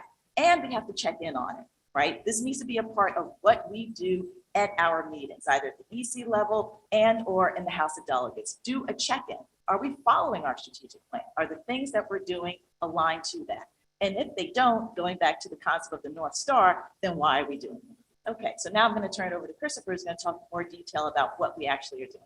Yes, very, very briefly, thank you so much. And I just want to say thank you to everybody who's here with us today and everybody who's had one-on-one conversations with the work that we're doing. We're very excited to be able to take the work of the association and look into the next 5 years, next 10 years, and make sure that we're meeting the needs of our members and meeting the needs of lawyers across the state of New York.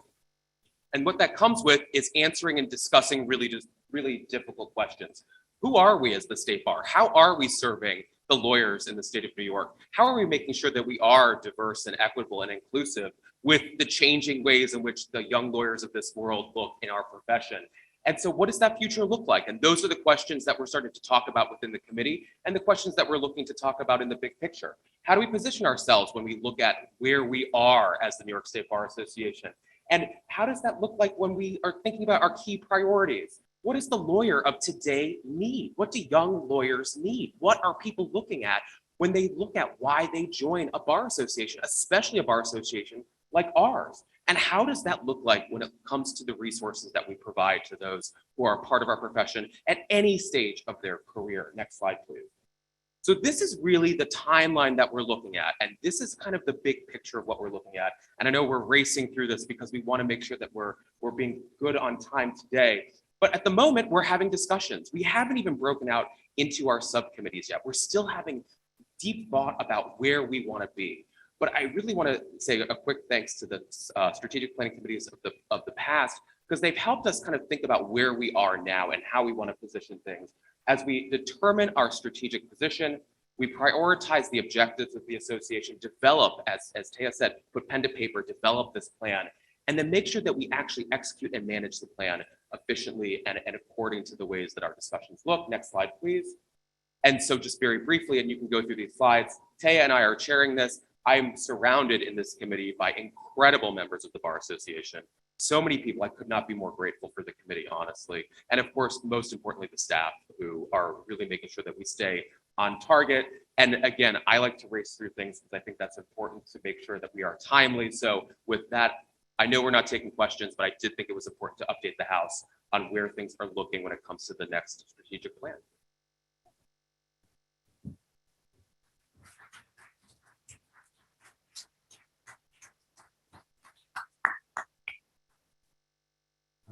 How we doing, Sharon? How far?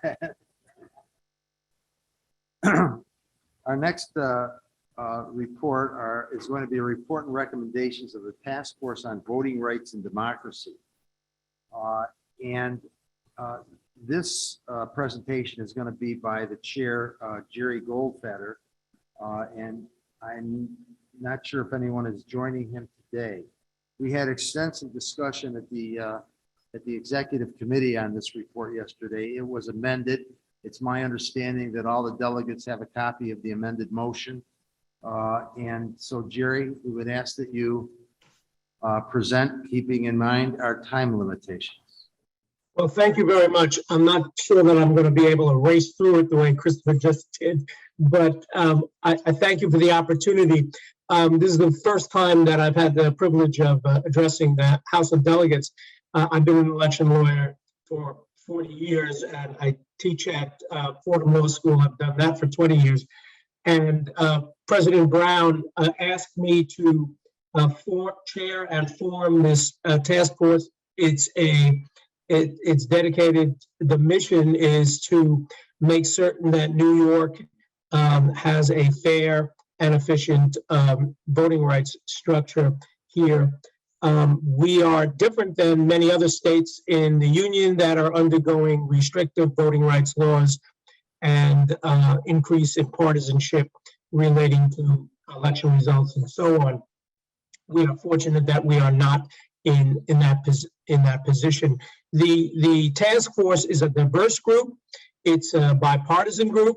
There are academics, there are practitioners, and we wanted to be as responsive to the various interests relating to voting rights throughout the state. So the report, you have it. What we decided to do is to break it up in various sections, and the first report you have in front of you relates to the Board of Elections, the structure of the way we deliver our elections. We regulate our elections and we deliver services to the consumers, to the voters of the state of New York. We made a strategic decision that we were not going to advocate on behalf of changing the entire structure of the Board of Elections in New York, as some people would like to to remove partisanship completely, put it in the Secretary of State's office or something like that. We wanted to be strategic and have a report that was perhaps much more realistic. And so we focused on the current structure pursuant to the state constitution and our statutes, that it is a bipartisan structure here in New York. The two major parties, whoever they might be, and they have been for generations, the Republican Party and the Democratic Party, those are the way we structure our boards. The commissioners are equally represent the two major parties, and the staffs do so as well. Within that structure, we see the need for improvement, for delivering these very important services. So the recommendations are to professionalize how we hire people who work at the various boards. We're talking about the state board, and each county has its own board, and they work independently, but they work in a coordinated way as well. So we want to professionalize the hiring of the people who work at the board. We want to improve the training of those who are staff people at the various boards. We are not addressing the issue that half of the policy people need to be Democrats, half of them have to be Republicans under our constitutional and statutory structure. But we want to make certain that those who populate the board, the personnel, are qualified when they're hired, and that they are trained. And that goes down to poll workers as well. As we all know from our experience, the poll workers in various boards throughout the state, from the counties with the most populations to the counties with the least populations, the poll workers could be trained better. And there is some training, of course, but those who do the training are not necessarily great at doing that, and the materials are sometimes out of date, and we wind up with poll workers who are unfamiliar with current law and do not present themselves in a way that is efficacious for the voters. So we really want to make sure that those who work at the board are qualified, and that they're trained well, and that they are governed by ethics rules as well. The Board of Elections personnel are currently not governed by our state statutes or even local ordinances that relating to ethics, and we would like a set of ethics rules that would govern the board personnel. In addition, when you go on websites of the various boards of elections, they are inconsistent. They are not necessarily up to date. We'd like a uniform kind of website for all the boards in the state, so that any voter who goes to the Board of Elections websites gets accurate information and full information, complete information that is up to date and that is intelligible to them, so that the voting experience is fairly easy to follow on these sites. And finally, with regard to monitoring the Board of Elections, because we've had problems from time to time. Most of the time they're inadvertent. Sometimes they are intentional problems, but most of the time they're not.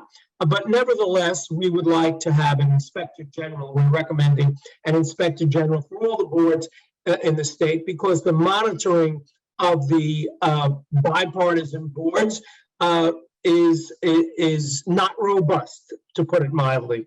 And we think that especially a system that is so important for our democratic system, that small d, that the board personnel are monitored. So those are the major recommendations that we have. I urge you to accept this. We would issue this report, we would pass this report, and we would leave it to the legislature to implement it in a way that it sees fit, and we would leave it to the boards of elections to implement their part of the recommendations relating to professionalizing the hiring and the training practices. We didn't want to get into the details and tell them exactly how to do it, but we want them to do it, and we're urging, by passing this report, by enacting this report, we are urging both the Board of Elections and the state legislature to implement it as they see fit.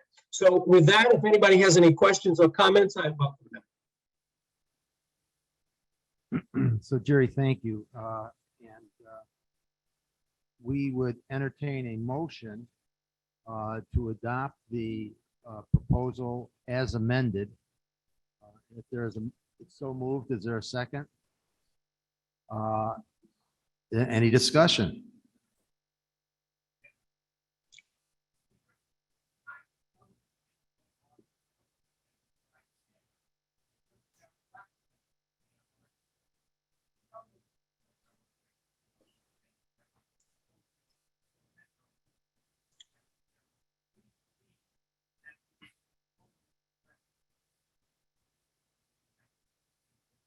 Correct.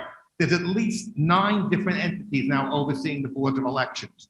The State Board of Elections, in the Division of Election Law Enforcement. You have the State Comptroller, local fiscal officers. Steve, let me interrupt you. Are you making a motion to amend? I would make it at the appropriate point so I don't interfere with debate. But yes, before the final vote, I will make that motion to delete the Inspector General. Because you're giving this to a partisan political appointee of the governor, not subject to Senate confirmation, and it creates all the same problems you have that the bipartisan system is designed to avoid, to having one political party or one statewide officer putting their finger on the scale. The Senate, the Assembly, the local legislative bodies have oversight. The DAs and the U.S. attorneys have oversight, and they have been enforcing that. So I think it's just a waste of time and money. The money would be better spent on improving the training, improving the staffing, and that's why I want to commend the executive committee for adding the requirement that this all be done with new state funding, because otherwise it's an unfunded local mandate, which already the boards are facing this year with a second set of primaries. The other question I wanted to raise was the fact that Mr. Goldfeder said that in terms of changing the board, that the procedures are basically inadvertent mistakes. However, it fails to talk about the problems we're having with the absentee ballot process. The state enacted a law which now denies due process to the candidates and to voters to have those ballots reviewed. In 2021, there were 2 significant cases of fraudulent voting in the state, both involving absentees. In Staten Island, in the city council race, where the state Supreme Court eventually invalidated 158 affidavit ballots and the cure affidavits where people forged their names, and the ongoing investigation by the federal government, the U.S. Attorney's Office in Rensselaer County relating to absentee ballots. We don't have anything talking about that. And as practitioners, members of our Committee on Election Law, within the last couple of weeks have come to realize they don't have the right anymore to challenge those ballots and go forward. That's not addressed either. That's going to create a major problem for the board in this year's election than any close election. So I'd like to see Mr. Goldfeder address why that issue wasn't addressed at all. And finally, it appears, at least from the way the report's written, did you talk to any election professionals in the state? There's a competent group in all 62 counties, plus at the state board, but it doesn't seem to be reflected in the report. Thank you, Steve. Are you moving to amend? And if so, how so? I would move. May I respond? May I respond to what Steve has said? Is that procedurally appropriate? The recommendation to create an inspector general for elections. I believe there's at least, as I said, 9 different groups of entities already doing the oversight. Jerry, let's first see if there's a motion on the floor to amend. Is there a second? There's a motion to amend in a second. All in favor? Oh, discussion, I'm sorry. Jerry? Well, so first of all, thank you, Steve. I chaired the committee before Steve did. And I know Steve very well, as most of you do. And actually, he made the point for the necessity of an inspector general by addressing the fact that there have been real issues relating to the way certain ballots have been counted or not counted. There have been purges of voters, even in his jurisdiction in Brooklyn. Over 100,000 voters were purged. And with all the jurisdictional authority that the district attorneys or the feds have with regard to a lot of these problems, not much has been done. And the focus of an inspector general solely on the boards of election would monitor these kinds of problems in a way that a district attorney or the United States attorney does not have the resources or the interest or the time to do. That's the purpose of having a focused inspector general. We did initiate a more powerful enforcement council at the Board of Elections, but most of the powers of that enforcement council have been stripped away by the commissioners of the State Board of Elections, as Steve very well knows. So all of these kinds of entities that Steve mentions who have the authority to review the processes of the Board of Elections and look at what they're doing, whether they're doing it well, whether they're doing it fraudulently or inadvertently, that has not really worked. And that's the purpose of having a focused inspector general. Thank you, Jerry. Is there any further discussion? If there is none, we'll call for a vote on the amendment to the main motion. All in favor? All opposed? Nays have it. So we go back to the main motion. And was there any further discussion on that? And the main motion is as amended by the EC yesterday. Yes, Is it working now? Yes. it's working. Hi. Would you good morning. state your name and so forth? Of course. I'm Adrienne Koch from the New York County Lawyers Association. I just want to say that we were fortunate earlier this week to have Jerry Goldfeder come and make a presentation to our caucus. And although officially I speak only for myself, I believe I can say that it was the unanimous view of all who were present for that discussion that these are fine, good government proposals that represent exactly the kind of thing that our organized bar should be supporting. And so I just want to thank the task force for its hard work and Jerry Goldfeder for his leadership on this important issue on which our great state really should be a shining example.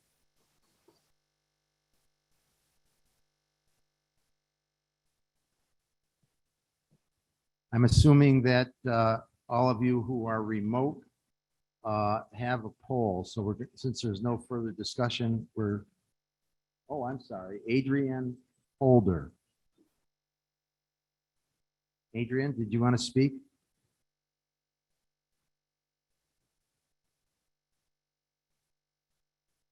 Adrian, I see you on the screen, but I don't hear you. You're muted, Adrian.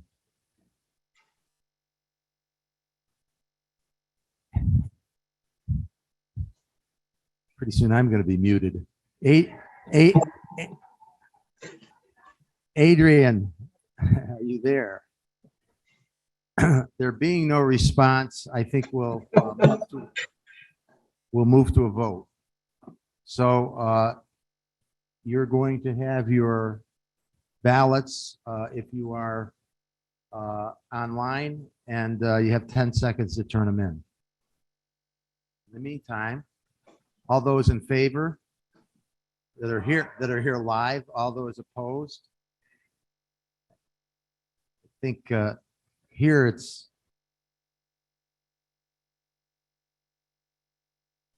let me just take a look at the they weren't there.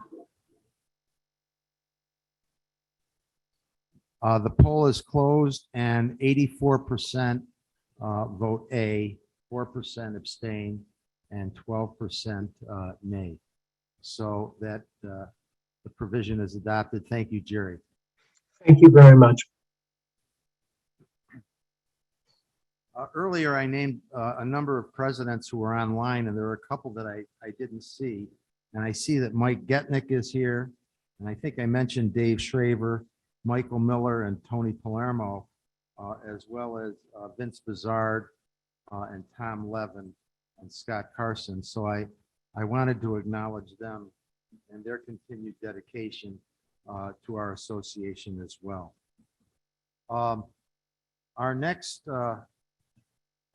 matter is a report and recommendations of the Committee on Diversity, Equity, and Inclusion. This is another matter that is up for vote. It will be presented by Ms. Santiago.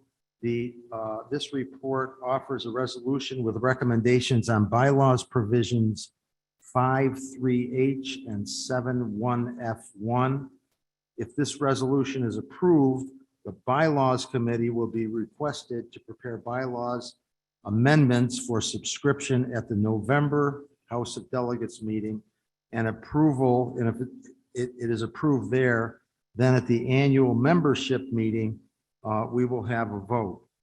So at this point, please. Thank you so much, President-elect Lewis.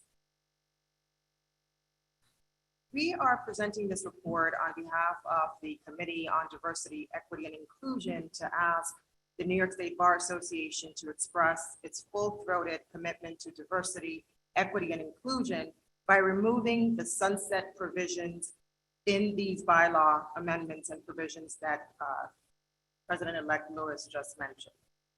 As some of you may recall, in 2004, the New York State Bar Association realized that it had a diversity issue. Specifically, it had none, had barely any diversity. Not a lot of diversity in the House of Delegates, not a lot of diversity in the Executive Committee, and not even a lot of diversity in its membership. So these bylaw provisions were enacted. They were put in place to create 2 seats for those of racial and ethnic diversity on the Executive Committee and 12 seats on the House of Delegates. Now, 2 seats out of 30 and 12 seats out of 300 in the House of Delegates. In 2014, in 2004, when this was first approved by this House, there was a 10-year sunset provision. In 2014, as the sunset provision was expiring, which would essentially make the provision go away, and there would no longer be these designated seats, the Bar Association at the time decided, well, let's see if this need has been met. The need to increase diversity so that we no longer need these 2 seats or these 12 seats. And it was decided by this House that no, the need hadn't been met yet. Fast forward to now, where President Brown went to us on the Committee for Diversity, Equity, and Inclusion and said, this is going to sunset at the end of 2024. Please look and see if there is a continuing need. And we are here to tell you that absolutely yes, there is a continuing need for these very few seats to be designated for racial and ethnic minorities. For instance, according to the diversity report card that was just issued and reported on last year to the House of Delegates, we have actually lost diversity. We've lost diversity in the executive committee by some percentage points, and we've also lost diversity in the House of Delegates. The need that gave rise to setting aside these seats in 2004 continues now almost 20 years later. Because the need continues, and it had continued for 20 years, we have no indication that the need will go away in the next 10 years or the next 20 years. So we are asking that we do the opposite, that we make these seats permanent, and if it becomes apparent that there is no longer a need, that the then Diversity, Equity, and Inclusion Committee then comes before the House and says, hey, we no longer need this, let's remove them. So as we've been speaking to several of you and other people within the Bar Association, we have been asked several questions. So I initially planned to just come up, tell you exactly what I just said and ask for a vote, but it seems like a lot of you have questions, so I'm going to address some of those questions. The question that we got asked most was, this is a technical issue. Why was this not referred to the Bylaws Committee? Why did the Committee on Diversity, Equity, and Inclusion have to get involved? I can tell you that this is perfectly appropriate. This is a perfectly good way to bring this up before the House of Delegates. In fact, when President Brown spoke to me and my co-chair at the time, Violet, we have now finished our 3-year term, we went to the General Counsel's office to make sure that we were not out of bounds, that we would not be stepping on any toes by creating this resolution. And we spoke to President Brown himself to make sure that this was the proper way to do it. And honestly, the Bylaws Committee can speak to the technicality of it, the technical aspects on how to do it, but we on the Committee on Diversity, Equity, and Inclusion can speak to the human need to continue these provisions. I personally am in a diversity seat on the executive committee. And when I first joined the executive committee 3 years ago, I and another person were the only 2 people of color on the executive committee. So, but was it not for those 2 seats, there would have been no diversity on the executive committee. The need is still there. The second questions and comments that we've gotten have to do with using the terms of affirmative action and quotas. This is none of those things. And it's unfortunate that in 2022, I have to get up here and explain that even for affirmative action, for diversity measures, it's all things being equal. All things being equal, you have extremely qualified attorneys who are willing to volunteer their time, significant amount of time for a volunteer organization. They're in good standing, but they happen to be diverse. All things being equal, act in favor of diversity. That's what this is. 2 seats and 12 seats. 2 out of 30, 12 out of 300. Okay, it's not a big ask. 4, other people have said, well, why can't we wait so that we can expand the definition of diversity? Why are those seats being designated just for people of color? Are we not interested in making sure that people with disabilities are heard? People on the LGBTQ team spectrum are heard? People who are over 50? Why are we not making sure that there's other types of diversity? And to that we say, absolutely. We do need other types of diversity, which means that we need to make the table bigger. We need to make the tent bigger. We are absolutely for that. But we're talking about bylaws that talk about racial and ethnic people, designations, and we only have 2 on the executive committee. There's only 12 in the House of Delegates. If you start expanding the terms of diversity for this particular purpose, then it would become a wash. Instead, we have spoken to Madam President and talked about expanding the definitions of diversity and making sure that there is representation for all groups of diversity. Because again, when I speak about diversity, I talk about all of us. Diversity means all of us. It's not just people of color, it's not just women, it's not just LGBTQ, it's not just the disabled, it is all of us, right? All of our voices should matter. That tent absolutely needs to be bigger. The table needs to have more seats, but it's not a zero-sum game.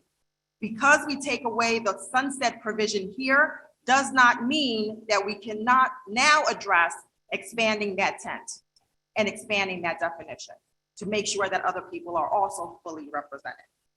The last thing I heard, and this was new yesterday, was we need to have a new sunset provision because we want to keep this at the forefront of NYSBA's mind. We need to make sure that every 10 years, someone gets up there and talks about how important diversity is. Why? Do we not know how important diversity is?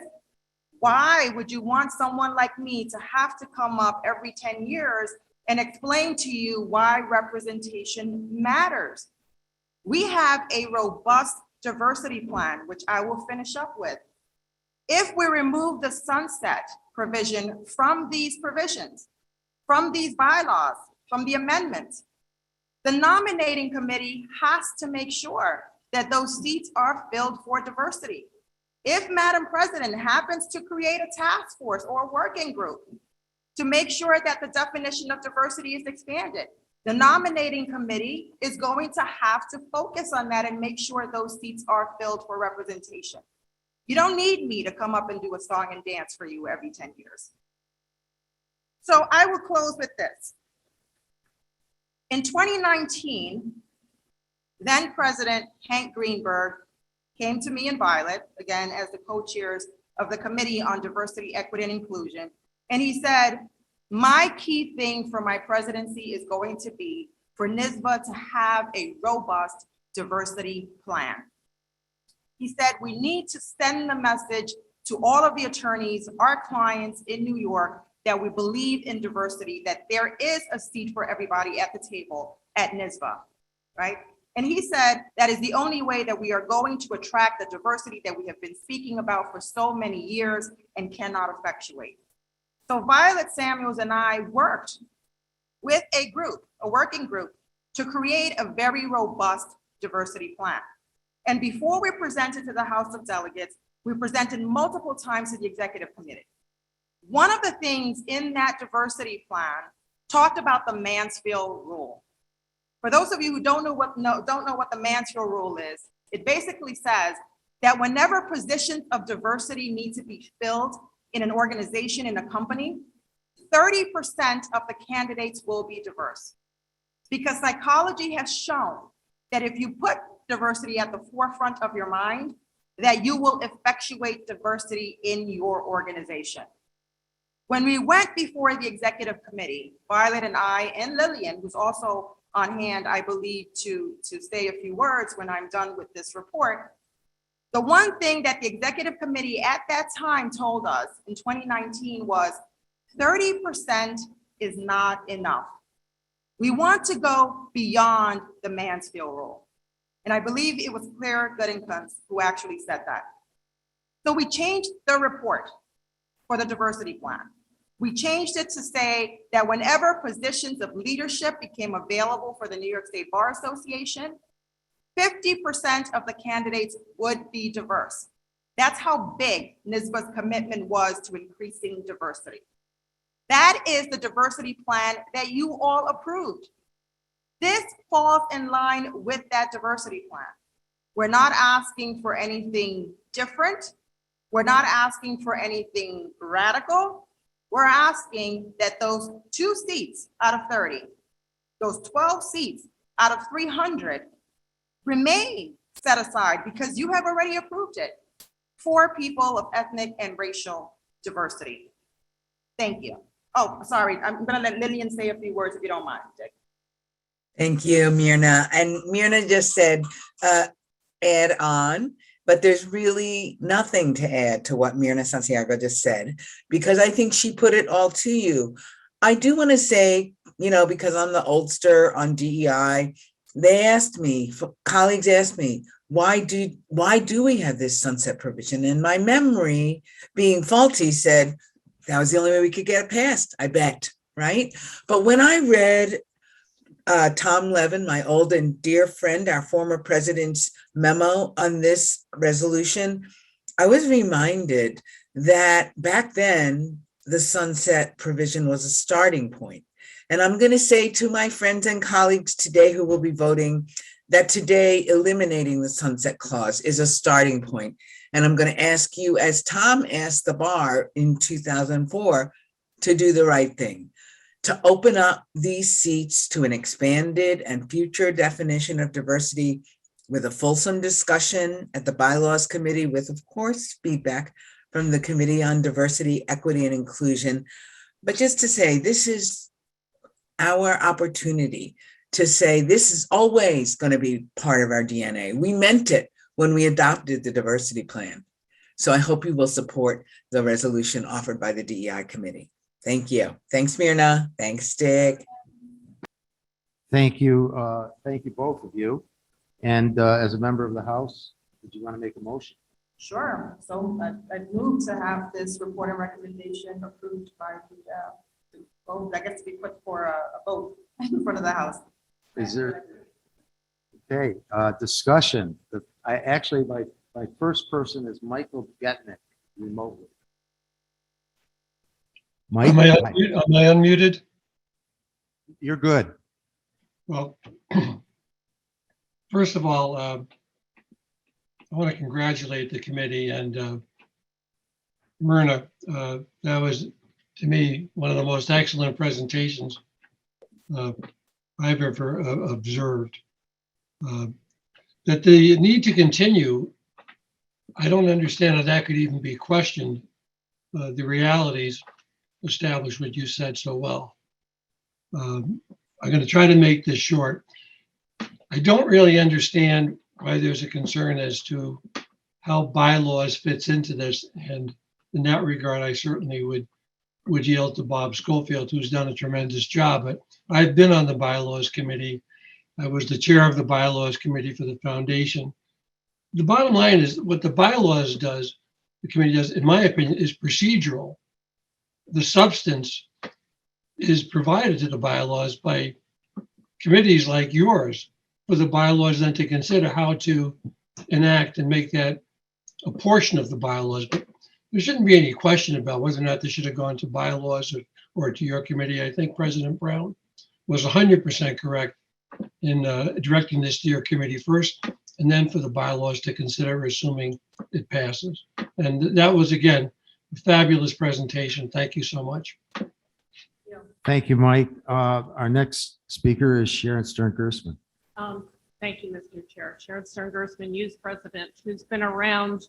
I'm the real oldster, or one of the many oldsters in this room, who remembers the debate on the sunset provision originally and why it was brought in, because originally it was presented without the sunset provision. There's no question it was going to pass. It had nothing to do with whether or not it would pass. The idea was to take a snapshot every 10 years to see how we're doing. I appreciate the fact that you've given us a report to tell us how badly we're doing, because that's what needs to be kept at the forefront. We need to measure it. We all are in agreement that there should be forevermore at least 2, many more than 2, people of color on the executive committee. We want to make sure that that happens. The question is what the best way to do it is. And one of the problems that we have is that there is a complacency of, well, there are a couple of minority seats. So when a person of color seeks from his or her district, the district vice president post, they're often told, oh, go for the minority seat. When we've sat on the nominating committee and we have to stop and say, oh, this person is actually asking for a regular seat on the executive committee. That's a problem we have and that we're going to continue to have. Not that we should ever eliminate these seats, but we do like to have that report card every 10 years. It may seem like a chore to have to come back again every 10 years, but it's the reason why we put the sunset in. I think the reason's still there. We still need that gauge. And I don't think the right answer is when we reach the panacea, we can just eliminate those positions. We know that is not the way it works. And so I would like to urge the consideration of a new sunset. Thank you. May I respond to that? Thank you. Sure, briefly. Yes, sure, not a problem. Sharon, we have a diversity report card that's actually put before the House every 5 years. That is the snapshot. That tells you how we're doing on diversity. Doing this every 10 years does a lot less than having that diversity report card, in my opinion. Thank you, Myrna. I want to make one thing clear. There has never been, that I've been involved with in the discussion of this, any indication that the diversity seats would not continue. I want to make that clear. The next speaker would be Tom Levin, former President Tom Levin.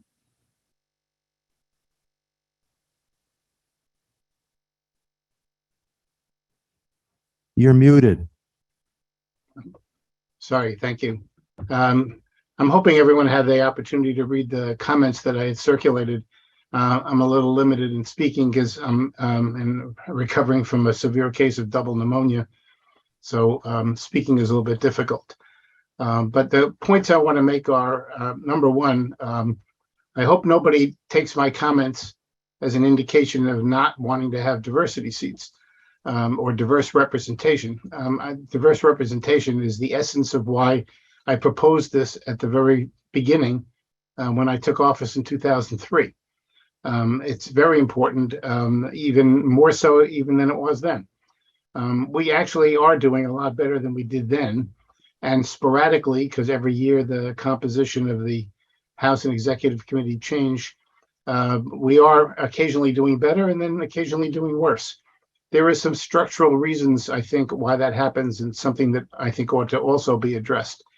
Number one, the nominating committee picks very few people for the executive committee. There are they obviously nominate the officers each year, and they nominate the at-large candidates, various types. But 14 members of the executive committee are picked by the districts. They're pass-throughs to the nominating committee. Nominating committee does not actually have any voice in picking those people. There are other seats on the executive committee that are allocated to parts of the association, the young lawyers, the sections, and so on. Again, those are pass-throughs. The nominating committee does not pick those. So in the end, it really has very few choices. The great failing that we've had over the years is before these seats were created, our big failing was we had very few diverse candidates who came forth for the at-large seats. And there weren't enough at-large seats. It's true that the tent needs to be made bigger, but there's a question of how big you can make that tent without causing it to cease to function. So we decided that having 2 additional seats would be a good idea. And because we wanted to encourage applications from diverse candidates, the seats were designated at that time for a 10-year period to be diversity seats. And that would guarantee for at least that period of time that we would get some diversity on the executive committee. There have been years when we've done pretty well, largely because the districts have submitted diverse candidates. It may be that when Myrna went on the exec at that time, there were no other candidates, no other members of color on the exec. I don't know what particular year that was, but some years there've been several, and they mostly come from the districts as vice presidents. Again, we have no control over that. This bylaw amendment has no control over that. But the point was that while we wanted to enlarge the executive committee to create more opportunities, I felt that basically going against my own principles because I don't like set-asides, and I think they're wrong whether they're for or against particular groups being appointed to things. They're wrong. It should be done on the basis of the best interests of the association, which is to have a lot of diversity. And it is the executive committee, the nominating committee's job to see that that happens as best it can. But the problem has been always that it never got enough candidates. And even after we put these seats into effect, we continued to get, as I think Sharon mentioned, that the applicants of color would apply for the diversity seats and not the regular at-large seats, where many of them would have been selected for. So we would have had even more diversity. And unfortunately, that didn't happen. But we've gotten better. From time to time, we have a little setback, but we're generally moving forward. My principal opposition to this is not the concept of diversity. I'm all for it. That's why I proposed this in the first place. We haven't done a good job of it then. We haven't done a good job of it since then, but we're getting better and we're focusing on it more and more. And I'm confident that we're going to resolve this problem as we continue to go forward.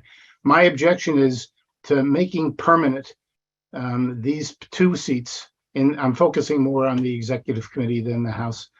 To make these seats permanent, because I think it's essentially an admission of defeat. That if we weren't compelled to do this, we wouldn't do it. I think that's wrong.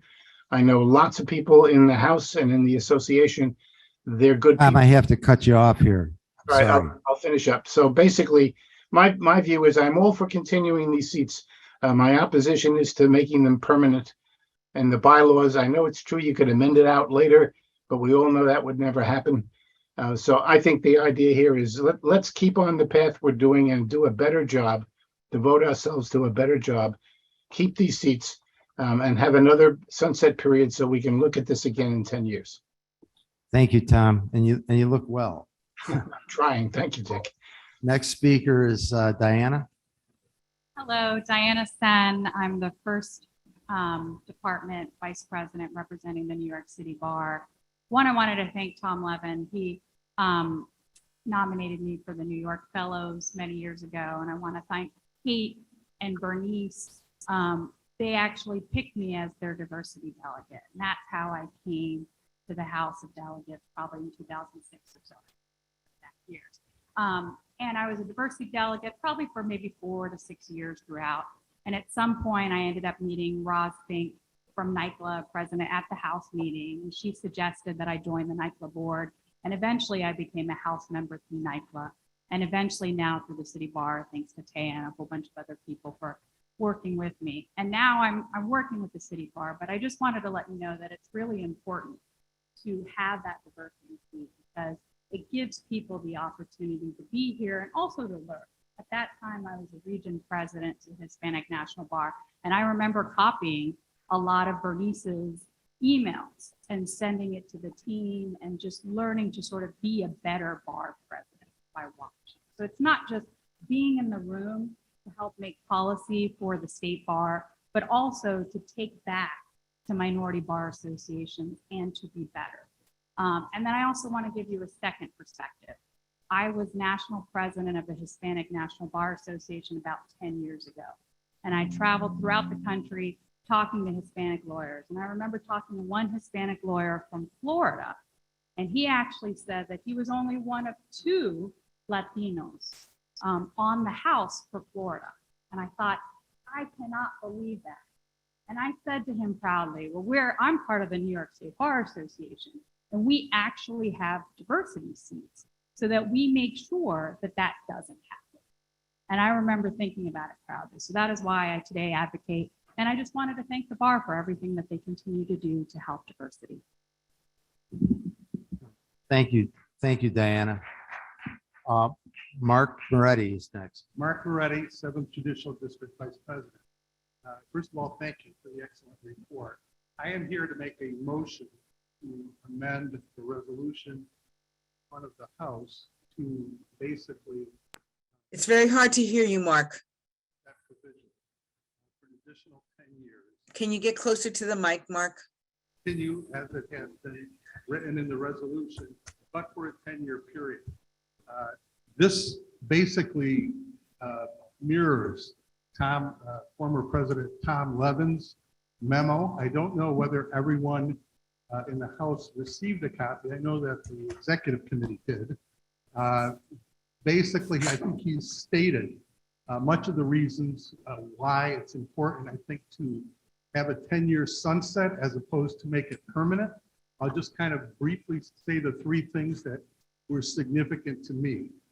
Number one, I think it is an admission of impossibility and pessimism to suggest that it has to be made permanent. I think it was initially remedial in nature. I think it is, for some at least, will view it as a permanent quota, an institutionalized quota, which I think would be unfortunate that it be characterized that way.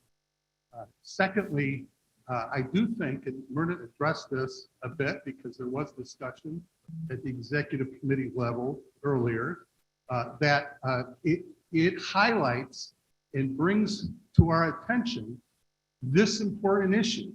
In 10 years, the diversity report, I do not believe has been studied extensively by many people.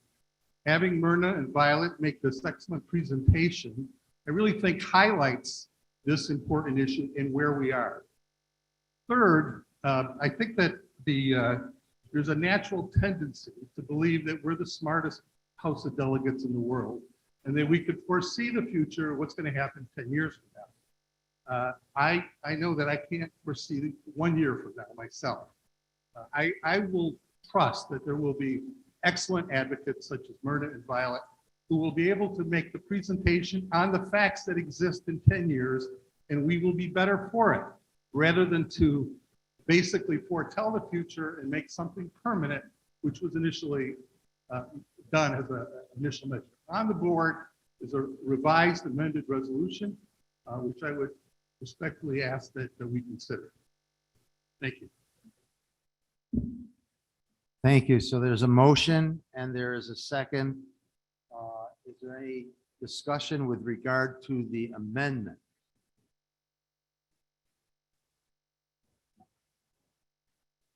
Resolve that, consistent with these stated principles and commitments, the association hereby approves the continuation of the bylaws provisions for an additional 10-year period expiring unless renewed in 1034 to ensure that at least 12 members of the association will be appointed by the president from underrepresented racial and ethnic groups to serve in the House of Delegates, and that 2 members at large of the executive committee of the association shall be selected to further ethnic and racial diversity. That's been moved and seconded. Any discussion?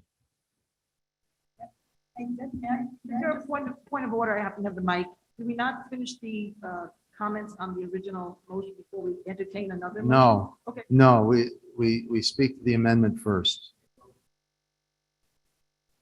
Okay. So Andrew, you want, oh, I'm sorry. You're speaking to the amendment now, right? Yes, I'll speak to the amendment. It will be the same thing I was going to say in support of the motion, in support of the original motion. Now I'll speak against the amendment. Michael Fox, delegate from Orange County, former vice president, former section chair. And I'll start with a quote that comes from the headline from the most recent American Bar Association Journal, which said lawyer population is up 6.6% in 10 years. Percentage of Black lawyers remains the same.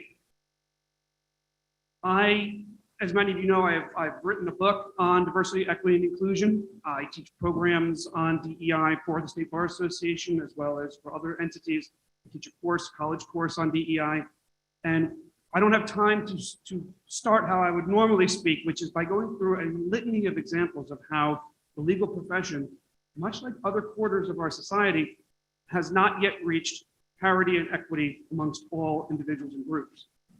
it is not simply something that we are striving for in the State Bar Association. It's something that we are striving for in our profession and in most segments of our society. And I think that the original motion to make this a permanent part of our bylaws is not a quota situation, but rather is a demonstration of commitment to increase diversity. Whereas it's not an admission of defeat, it's an admission of a goal that we are setting for ourselves to continue to have until someday, God willing, we have equal representation of everyone in society, and then the bylaws can be amended, we can take it out. That'd be a great day for us or our future successors to have. But for right now, I think that with all respect to past President Levin and Mr. Moretti, who I count as friends here in the Bar Association, I think to continue the sunset provision without recognizing the importance of continuing to pursue diversity, equity, and inclusion with a strong statement of making this permanent and then expanding the tent, as was mentioned, to include everybody. I think that would be the best use of our efforts. And so therefore I speak against the motion to amend, and I speak in favor of the original motion. Thank you. Yes. Mr. Chair, my name is Helena Heath. I rise as a delegate appointed twice by NYSBA presidents. I'm going to take off my mask. This will be helpful. Please. So hang off there. Not a good fashion statement. I just don't want to use my time to get off my earrings. Having been appointed twice by NYSBA presidents, and, I really do want to leave this with my reading glasses. I continue to fill what is referred to as a diversity seat on the House. Over the last 2 months, I have had the privilege to work with members of the DEI committee on the subject resolution involving the bylaw provisions that implemented diversity appointments and to seek the elimination of the sunset provision at issue. I have just finished a 3-year term as co-chair of the NYSBA Committee on Leadership Development. Through my work serving as a delegate and as an active member of various NYSBA committees, I was identified to be a leader worthy of taking on that chairship role. My success as a committee chair was an outcome of having been a diversity appointee of this House, where I developed the necessary leadership skills to advance in the leadership ranks of the association. I believe that the overwhelming majority, if not all of the delegates of this House, acknowledge the undisputed value of improving diversity of thought, perspective, and experience that we gain when we are in leadership ranks of the association as a diverse body. The resolution, one of the key provisions of the resolution is that increased participation of attorneys of color in leadership positions also helps foster a welcoming environment for and serves as an incentive to diverse lawyers considering membership within the association. I think that the work that we have done as a bar association over decades has really set the stage for us to do programming such as Youth Law Day programs initiated under past President Ken Standard to expose high school students of color to becoming lawyers. We need to continue to have leaders like Ken Standard, who through his experience as an African-American lawyer, saw the need and shared his passion to implement pipeline programs. Not every NYSBA member of color has come to the House or the EC as a diversity appointee. Judge, you have 30 Couple more minutes? seconds. Okay, we have had presidents coming through, presidents of county bars. So my highlighted points are, we do need to continue to focus on this effort to increase diversity, but it's not because there's a sunset provision that's in place that we need to focus our attention. We will do so because it's a bylaws provision, number one. We will do so because we have a commitment to diversity, number two. We do not need to criticize the efforts of the association and not doing more in increasing diversity. We need to do the work to increase diversity. We'll do the work. And the sunset provision, in essence, seems to me to be not an appropriate way of saying this is our commitment. Let's make it a permanent commitment. Any and all concerns what we have when it comes to the point of seeing that we no longer need these provisions will be able to be addressed at that point. And Thank we you, certainly Judge. will have good, thank you, good reports from the Diversity Judge. and Conclusion Committee. You didn't do that to Mr. Levin, but that's. Andrew, Michael Miller has been on for a while, so after former President Miller, I'd like to hear from you. Hi, former hi. President Miller. Hello, everyone, and thank you for recognizing We me. can't hear you. You're muted. I'm not muted. I'm not. Hello, can you hear me?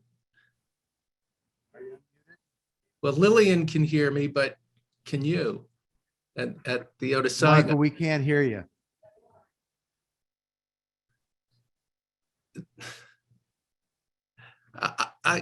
Now, here you are. You're good. Okay. All right, the wonders of technology. First, I want to say, as the son of a Lebanese American and a European Jew, I certainly very much support diversity. I think I've shown that in many ways during my career and during my life. I speak in favor of the amendment. I think it's important to have the opportunity to have this issue come before the House with some regularity. I support Tom Levin's thoughtful suggestions. And I want to just clarify something that I think is important for the House to recognize. As Tom said, the nominating committee really has a limited number of at-large members that it considers. This past year, I had the privilege and honor of chairing the nominating committee. Of the 5 at-large members, aside from the diversity seat, which Myrna has, we chose 2 African-American women, 1 Caucasian woman, and one white man. So I think we did a pretty good job. Violet Samuels and Kaylin Whittingham are in our House now. Sarah Gold is the other woman who was selected. So the problem is not with the nominating committee and vis-a-vis the executive committee. Vice presidents are chosen by the districts. The members of the House are chosen by their respective communities, bar associations, and the like. The work needs to be done at the grassroots. I think that Michael, 30 seconds, okay? I think that at leadership, when you consider that one of our officers, the secretary is a minority, our immediate past president is a minority. I think in leadership and the choices by the nominating committee certainly represent a commitment, and we have delivered. Sometimes better than other times, but we have delivered and are going to continue to deliver, but the work needs to be done at the grassroots. Thank you very much. I support the amendment. Thank you, former President Miller. And now immediate past president, Andrew Brown. Thank you, Mr. Chair. My name is Andrew Brown, and I rise as your newest past president. For starters, let me say I am heartened by all the words in favor of diversity. Every single person who stood up said that they value and embrace diversity. If we truly believe that, and that is where our conviction lies, and if that will be our conviction many years and forever into the future, then why would we not want to make the seats permanent? No one has answered that question. No one has told me why we should not make the seats permanent. And we should. Myrna ably spoke to the recommendations, the need for the recommendations, and I wholly support what she said. I am against the amendment the amendment essentially is asking to keep the sunset. I am against that. Myrna used the words through full-throated commitment. That is what we would be doing if we do what the DEI committee is proposing. Let's embrace this. We're never going to want less diversity. We are going to want more. In almost 20 years, we have not come far in advancing diversity. We need to do more. This shows that we are serious. When you make something permanent, it shows where you stand. When something has a sunset, it's temporary. It's what you believe for now. And your thoughts and visions may change on that point. If we are saying that will never change, then let's make it permanent. Mr. Chair, I know that there's a wedding waiting to take place in this room, so I will try to wrap up. And you'll lead in the defense of the bridesmaids. I will. I don't want their I'll say makeup I had to nothing run. to do with this group in here. And one other point that I will make is around expanding the number of diversity seats, or what we think of as diversity seats. Some people have said we should expand the definition. Andrew, that's not, I don't think, part of the motion. All right. At this all right. point. I'll jump to the back of the line, and I guess I'll save the rest of my thoughts for when we get to the main motion. Thank you, Mr. Chair. Thank you, Mr. Former President. Is everybody there to speak with regard to the amendment? Okay, and I'm hoping, and I certainly don't mean to be offensive, but I hope we're not being redundant in either direction. Just if you agree with what's been said by a person, please say so, but otherwise, move on, Eunice. Eileen Buchholz, I chair Riley. the section caucus. I'm from the Tickle section as a delegate, and I will skip the rest of my bio. I speak against the amendment and in favor of the original motion.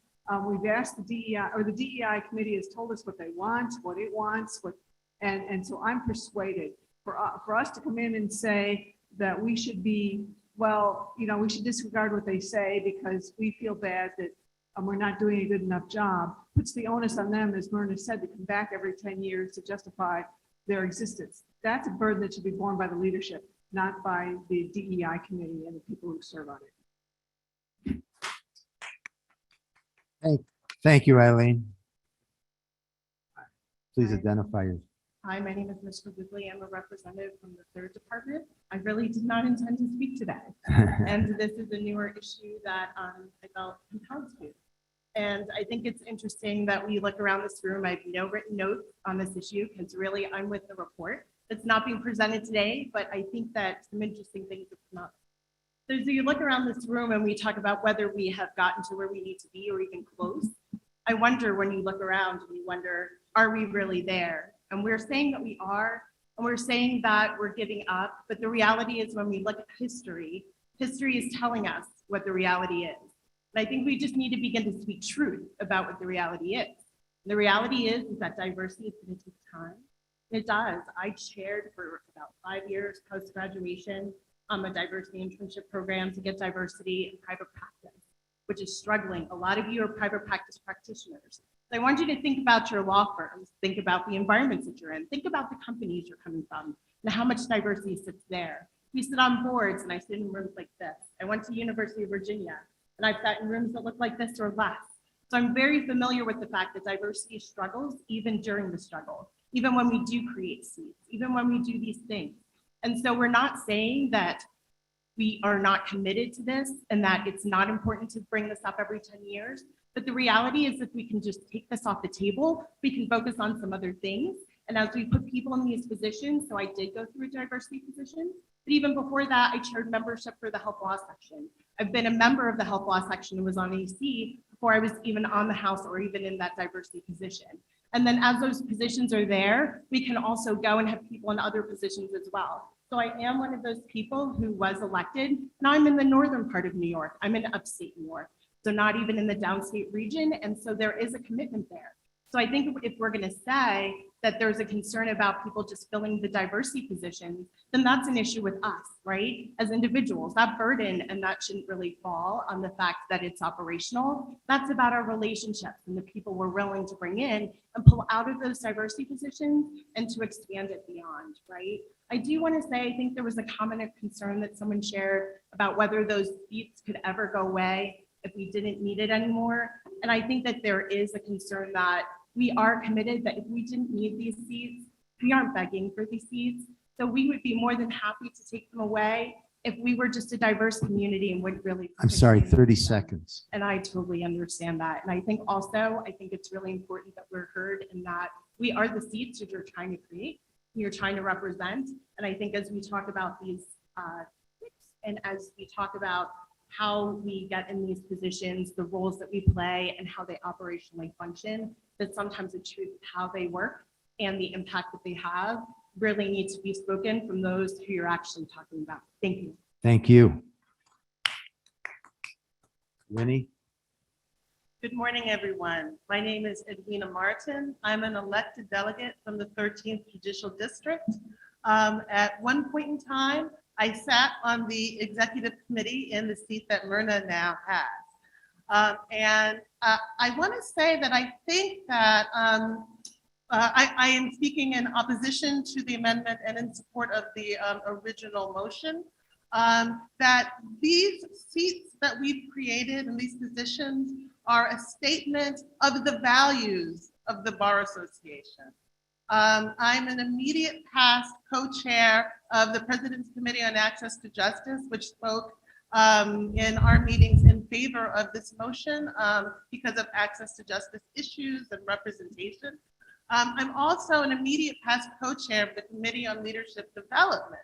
And we put forth a riveting brochure, which I'm sure you all have read, on pathways to leadership. It is 24 pages, spine-tingling pages long.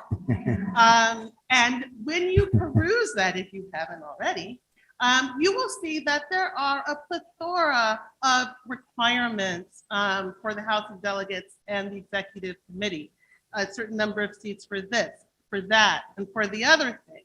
Why? Why are they there? Because they are statements of the association's values to make sure that we are the big bar, that we are representative, that we have, equal voices or sharing of concerns from small bars, from large bars, from different geographic areas. And this is no different.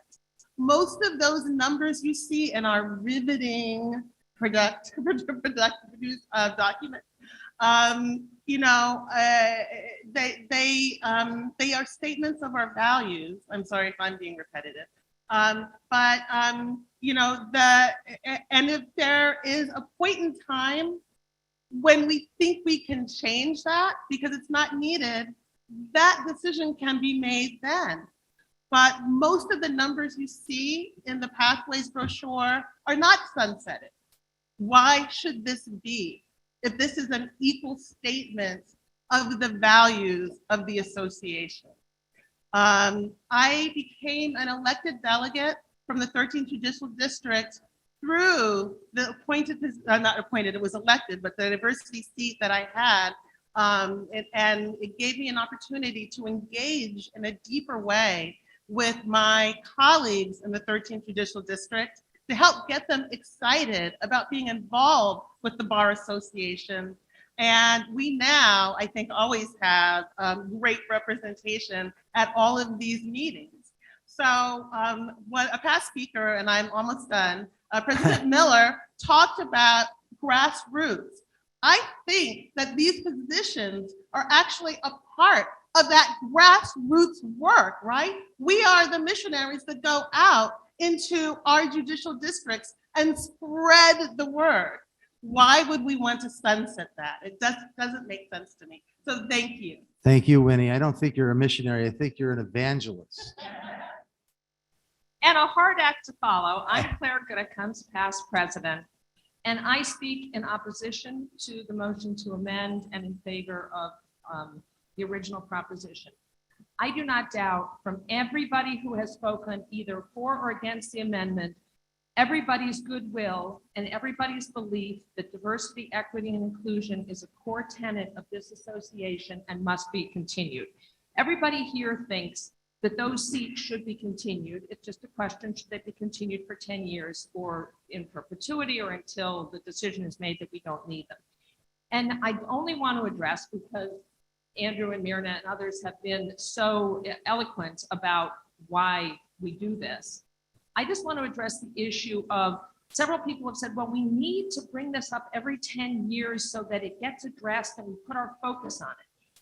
And I really think that's the wrong approach. To say, and Myrna already addressed this, but I just want to emphasize, we have our Diversity, Equity, and Inclusion Committee does a diversity report card every 2 years that looks at and analyzes in great detail how we are doing as an association within our leadership, at the officers, at the executive committee, at the House of Delegates, within the sections, within the section leadership. And it's comprehensive. It doesn't just address the racial and ethnic area. It addresses women and minority disabilities, LGBTQ, but we address that every 2 years already. So that comes to this House every 2 years. We have a committee that is committed to this issue.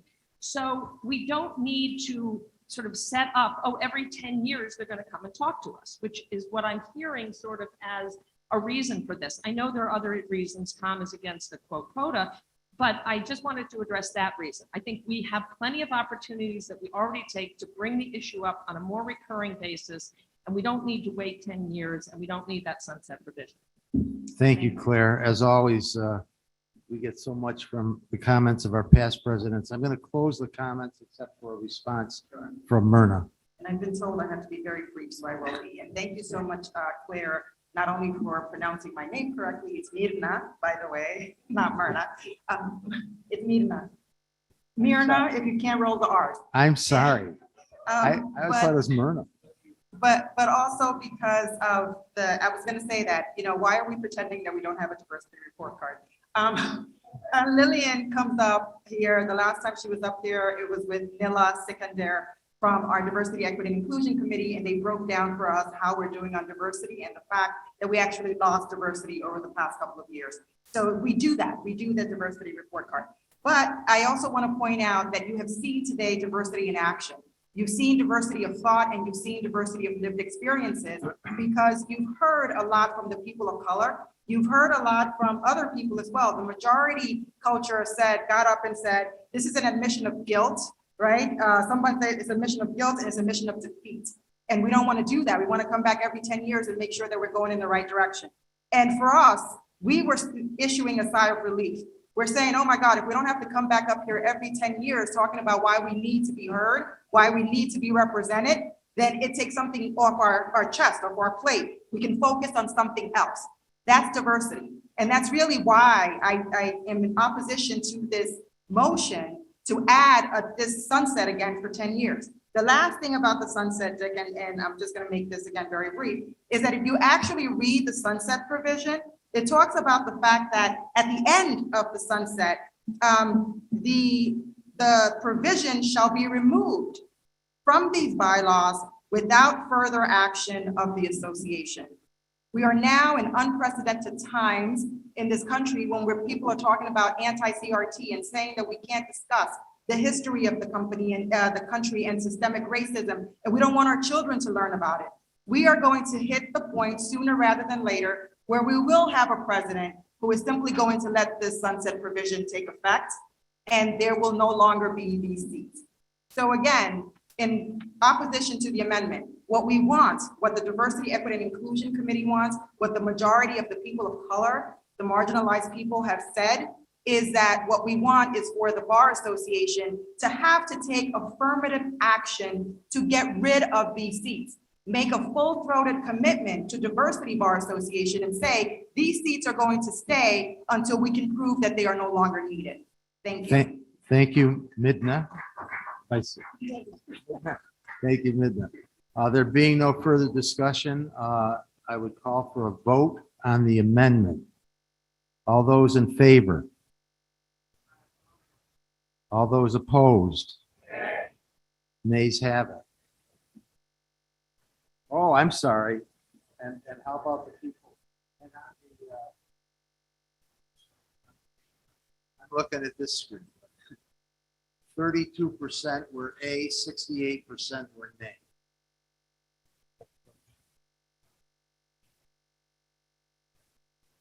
All in favor of calling the question?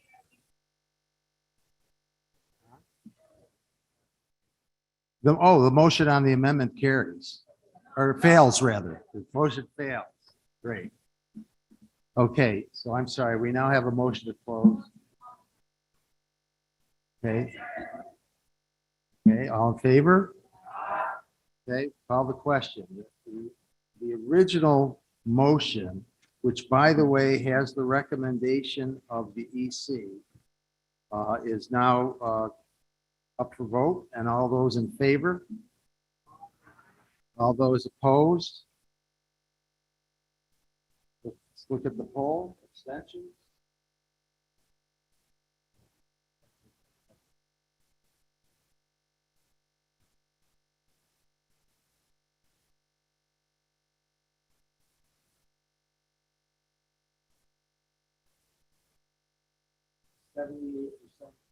So the motion carries.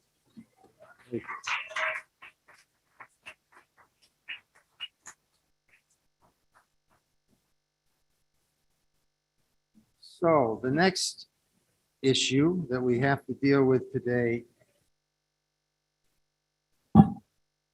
is a report and recommendations of the Committee on Standards and Attorney Conduct.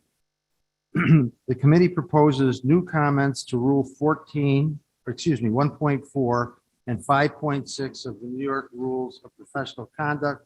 The report will be presented by Ron Minkoff and Jim Kovac. Jim Kovac. And Jim Walker should be remote. Okay. And Jim Walker. It should be noted that the EC approved this, and there has been some comment from the Committee on Professional Ethics, which is opposed to the amendment to 5.6, but is in agreement with the other provisions. So I don't think this will be a very long report. All right, well, we know that we have to move quickly, so we're going to try and keep this on a very high level. This is chapter 2 of a project that COSAC began almost 3 years ago to address lateral movement of lawyers from one private law firm to another, and to provide basic guidelines for our membership, for lawyers, for law firms, and also to make sure in creating those guidelines that not only are they balanced between lawyers and law firms, but most importantly, that they protect clients, that we make sure that in this process, clients are protected. So that is the goal that we set out to undertake. Now, last October, I stood before you and we made a proposal for comments to Rule 5.6. At that time, those comments were addressed to restrictions placed on lawyers when they leave their after they leave their law firm. So a restriction, for example, that would prevent a lawyer from representing clients that they had previously represented at the old law firm, or that creating a financial penalty for competing with the law firm. So today we are looking at comments that address what happens to a lawyer after they give notice of their intention to leave a law firm, but before they leave the firm. What restrictions can be placed on them, and what obligations do they have to notify their clients? So we're really looking at this in two parts, but a couple of things have to be clear. First, we are talking only about movement from private law firm to private law firm.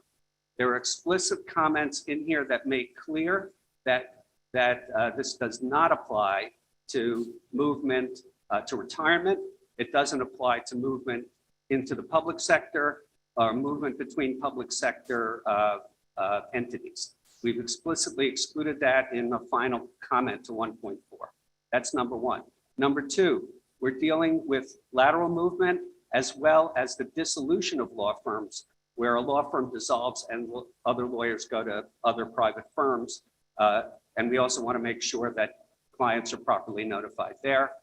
And so the key principle here, which is not on this slide, unfortunately, is that once a lawyer gives notice of their intention to leave, they have the right to start notifying clients immediately. We are saying that unilateral notice is the default position. We say that joint notice, requiring the law firm and the lawyer to get together and come up with a joint notice, is the preferred way to go, but it is not required. And it is, so a lawyer wanting to leave, they can tell their firm they're going to leave, and they can get on the phone and start calling their clients to get them to come. But what's very important here is to make sure that the clients are notified. So Rule 1.4 is about client notification. That is the rule that requires us to notify clients of material developments in a case. And so we are making these comments about notification to clients in the context of Rule 1.4. And the notification makes clear that the client has to be given a choice at the time when they're notified. They have to be told that they have the right to stay with the current firm, they have the right to accompany the lawyer to their new firm, and they have the right to hire another lawyer entirely. That has to be made clear to the clients, and it has to be made clear in writing to the clients. And it is a very simple thing to do. Thanks, Ron. And I think we should handle these separately. So do you have a motion with regard to this aspect of your report? Okay, this is the part of the report the Ethics Committee agrees with us on. And I so move that we adopt the comments to Rule 1.4. There may be some minor edits that need to be done because of the communications with the Ethics Committee. Sure. But I would ask that that be done. Is there a second? Is there any discussion? Seeing none, let's put it to a vote. With regard to the first portion of the report by COSAC, all in favor? All opposed? Any abstentions? Carries. Thank you. Now, want to do your second? Yeah, can we move after this gets off the Yeah. screen, can we move the slide to the 5.8 slide? I think yeah, go back right there. 5.6 slide. Okay, so Rule 5.6 is we made two proposals in connection with that. And they deal with issues where we're really trying to take national leadership on providing guidelines on two issues. One is notice periods. As many of you who are in private firms know, there's a notice period in your partnership agreement. Almost all partnership agreements have it, that say that once you give notice to the firm, you have to wait 30, 60, 90, and in some cases 120 days before you're allowed to leave the firm.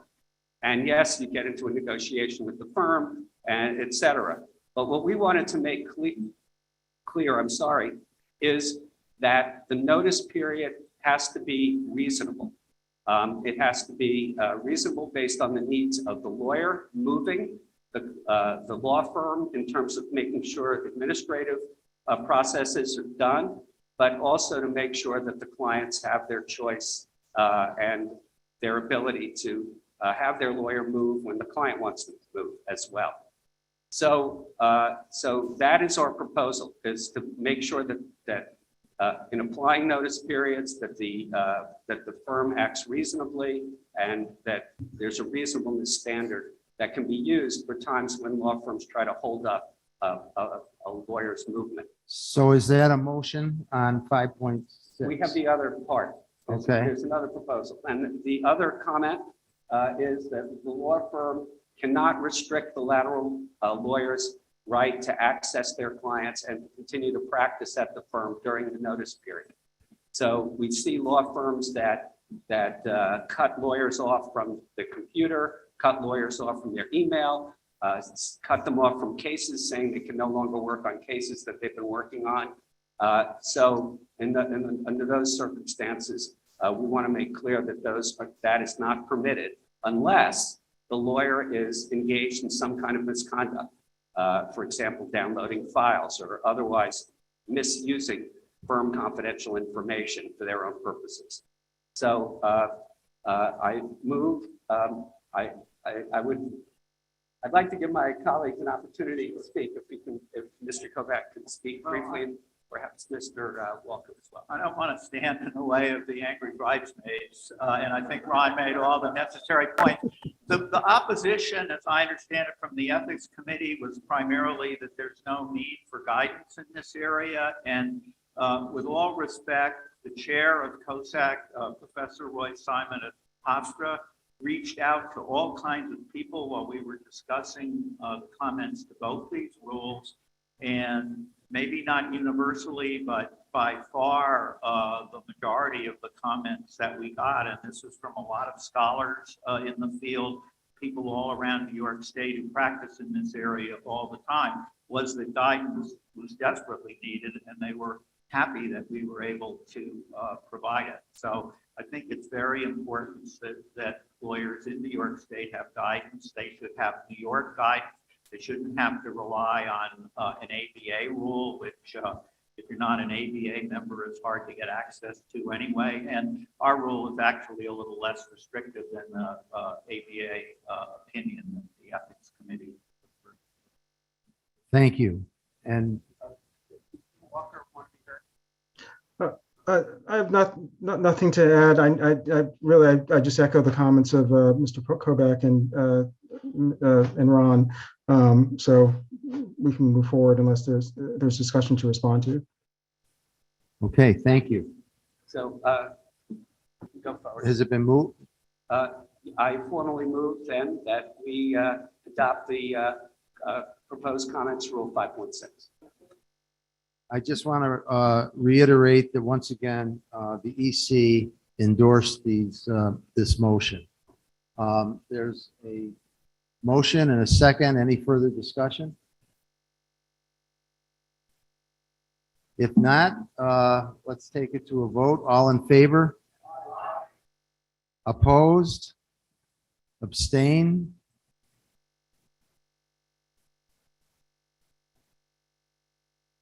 Carries. Thank you very much. Thanks. So now we have the pleasure of again hearing from the Honorable Shirley Chambers, representing the foundation.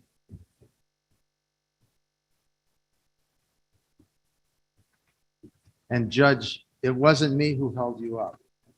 I know. It was all those other guys.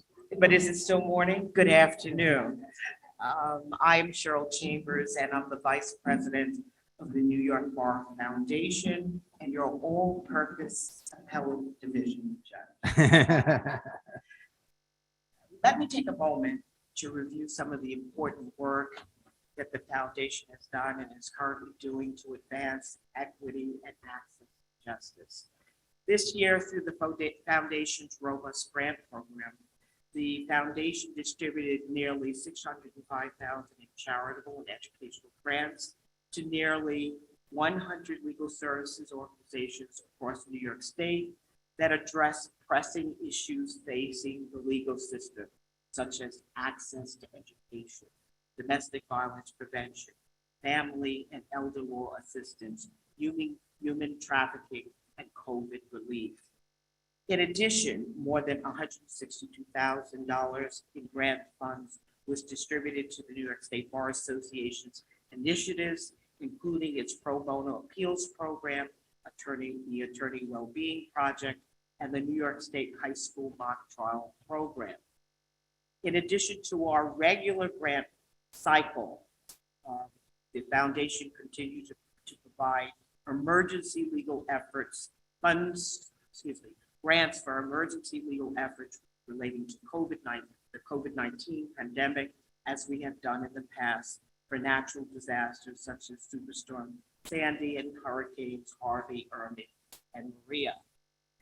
Through partnerships with several state bar sections and the support of our contributors, the foundation continues to provide fellowships and scholarships to law students. We continue to administer the Catalyst Public Interest Fellowship Program, which encourages and enables law students who would not otherwise be able to gain practical legal experience in public service.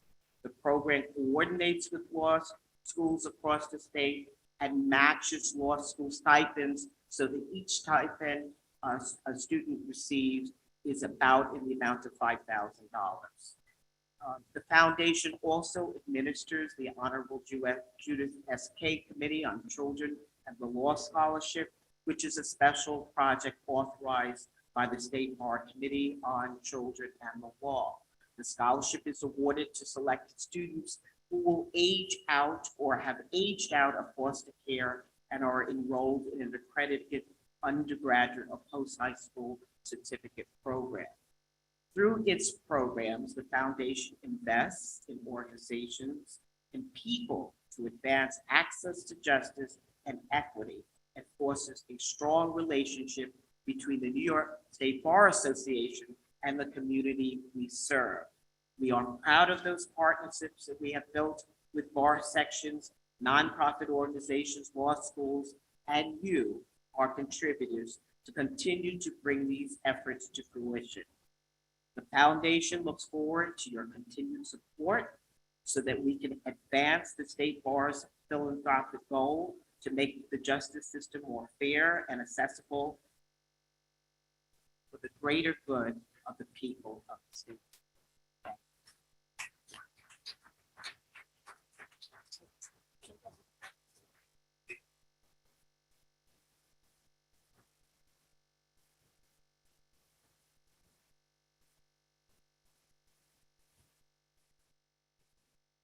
Thank you, Judge. And our relationship with the foundation is extremely important. And, we have a few administrative items. When we were at our last meeting in April, I'm sorry? When we were in our April meeting, the nominating committee was elected and all representatives for the 10th district were not included on the list. The district representatives are Justin Block, Dorian Ronald Glover, Lynn Coster Zimmerman, and Sanford Stenger, with Stephen Leventhal and Eileen Cooper as alternates. And it's up to us to vote on that, and I would ask for a motion. Second, any discussion? All in favor? Any opposed? It's unanimous. Carried. What's that? Oh, I'm sorry. Not quite. Probably a pocket dial. Second, the bylaws 9(2)B require the House to ratify the appointments to the Audit Committee, and President Levin Wallach has reappointed Elizabeth, pardon me on the names, Shamnoy as chair, Michael Costello, Hermes Fernandez, Brian Hetherington, Naomi K. Hills, and the Honorable Edwina F. Martin and Robert Schofield IV as members, each to serve a 2-year term. The Executive Committee has confirmed these appointments at its June 1st meeting, and we need a motion to ratify these appointments. Any discussion? All in favor? Any opposed? I'll look more carefully.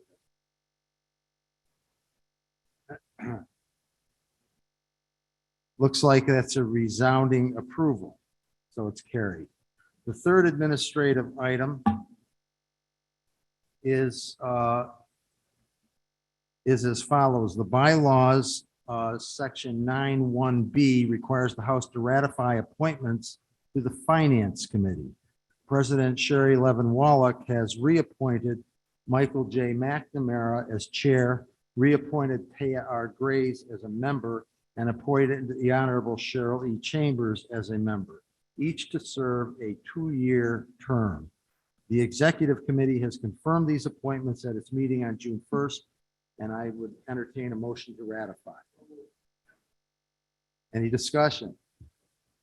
All in favor? Opposed? Abstentions? Carried.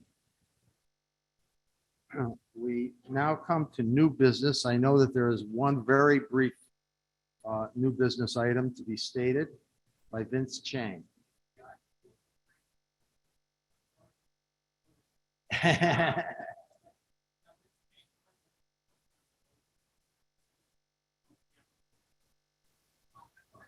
Briefly, to commend the efforts of the NYSBA Committee on the State Constitution, which is studying the issue of the lieutenant gubernatorial succession process. It turns out that there is no such succession process explicitly spelled out in the statute or in the state constitution. We took a public position at NYCLA that there ought to be a provision. There ought to be a statutory provision that governs this so that in the event that something like the resignation of Lieutenant Governor Benjamin occurs in the future, there is some way to deal with that situation short of extensive litigation in the courts. Well, we're happy to report that NYSBA is taking strong action on the issue that Alan Rothstein is chairing a subcommittee to the State Constitution Committee. Adrian is going to be a liaison to that committee. Our president-elect, Peggy Finnerty, is also going to report to us. So it's going to be a very strong effort to look into that issue. We only ask that they act with a little bit of speed and try to get their recommendation out in January, if at all possible. And if not, then at least sometime early in the next legislative session. Thank you very much, Vince.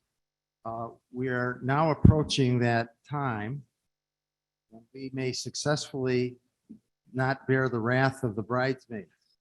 So our next meeting of the House of Delegates will take place Saturday, November 5th at the Bar Center in Albany. I hope that you will all be there. I hope that many of the people who have been here virtually will be there. Before we adjourn, I have the sad duty of reporting to you that Charles Chuck M. Newman, a section delegate from the dispute resolution section, passed away last month. And Chuck was a leader in the dispute resolution section and was well respected by his colleagues in the bar. I respectfully ask that we observe a moment of silence and that we then adjourn.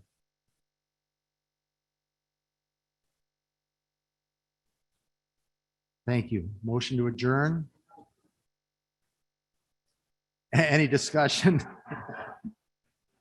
Anyone opposed?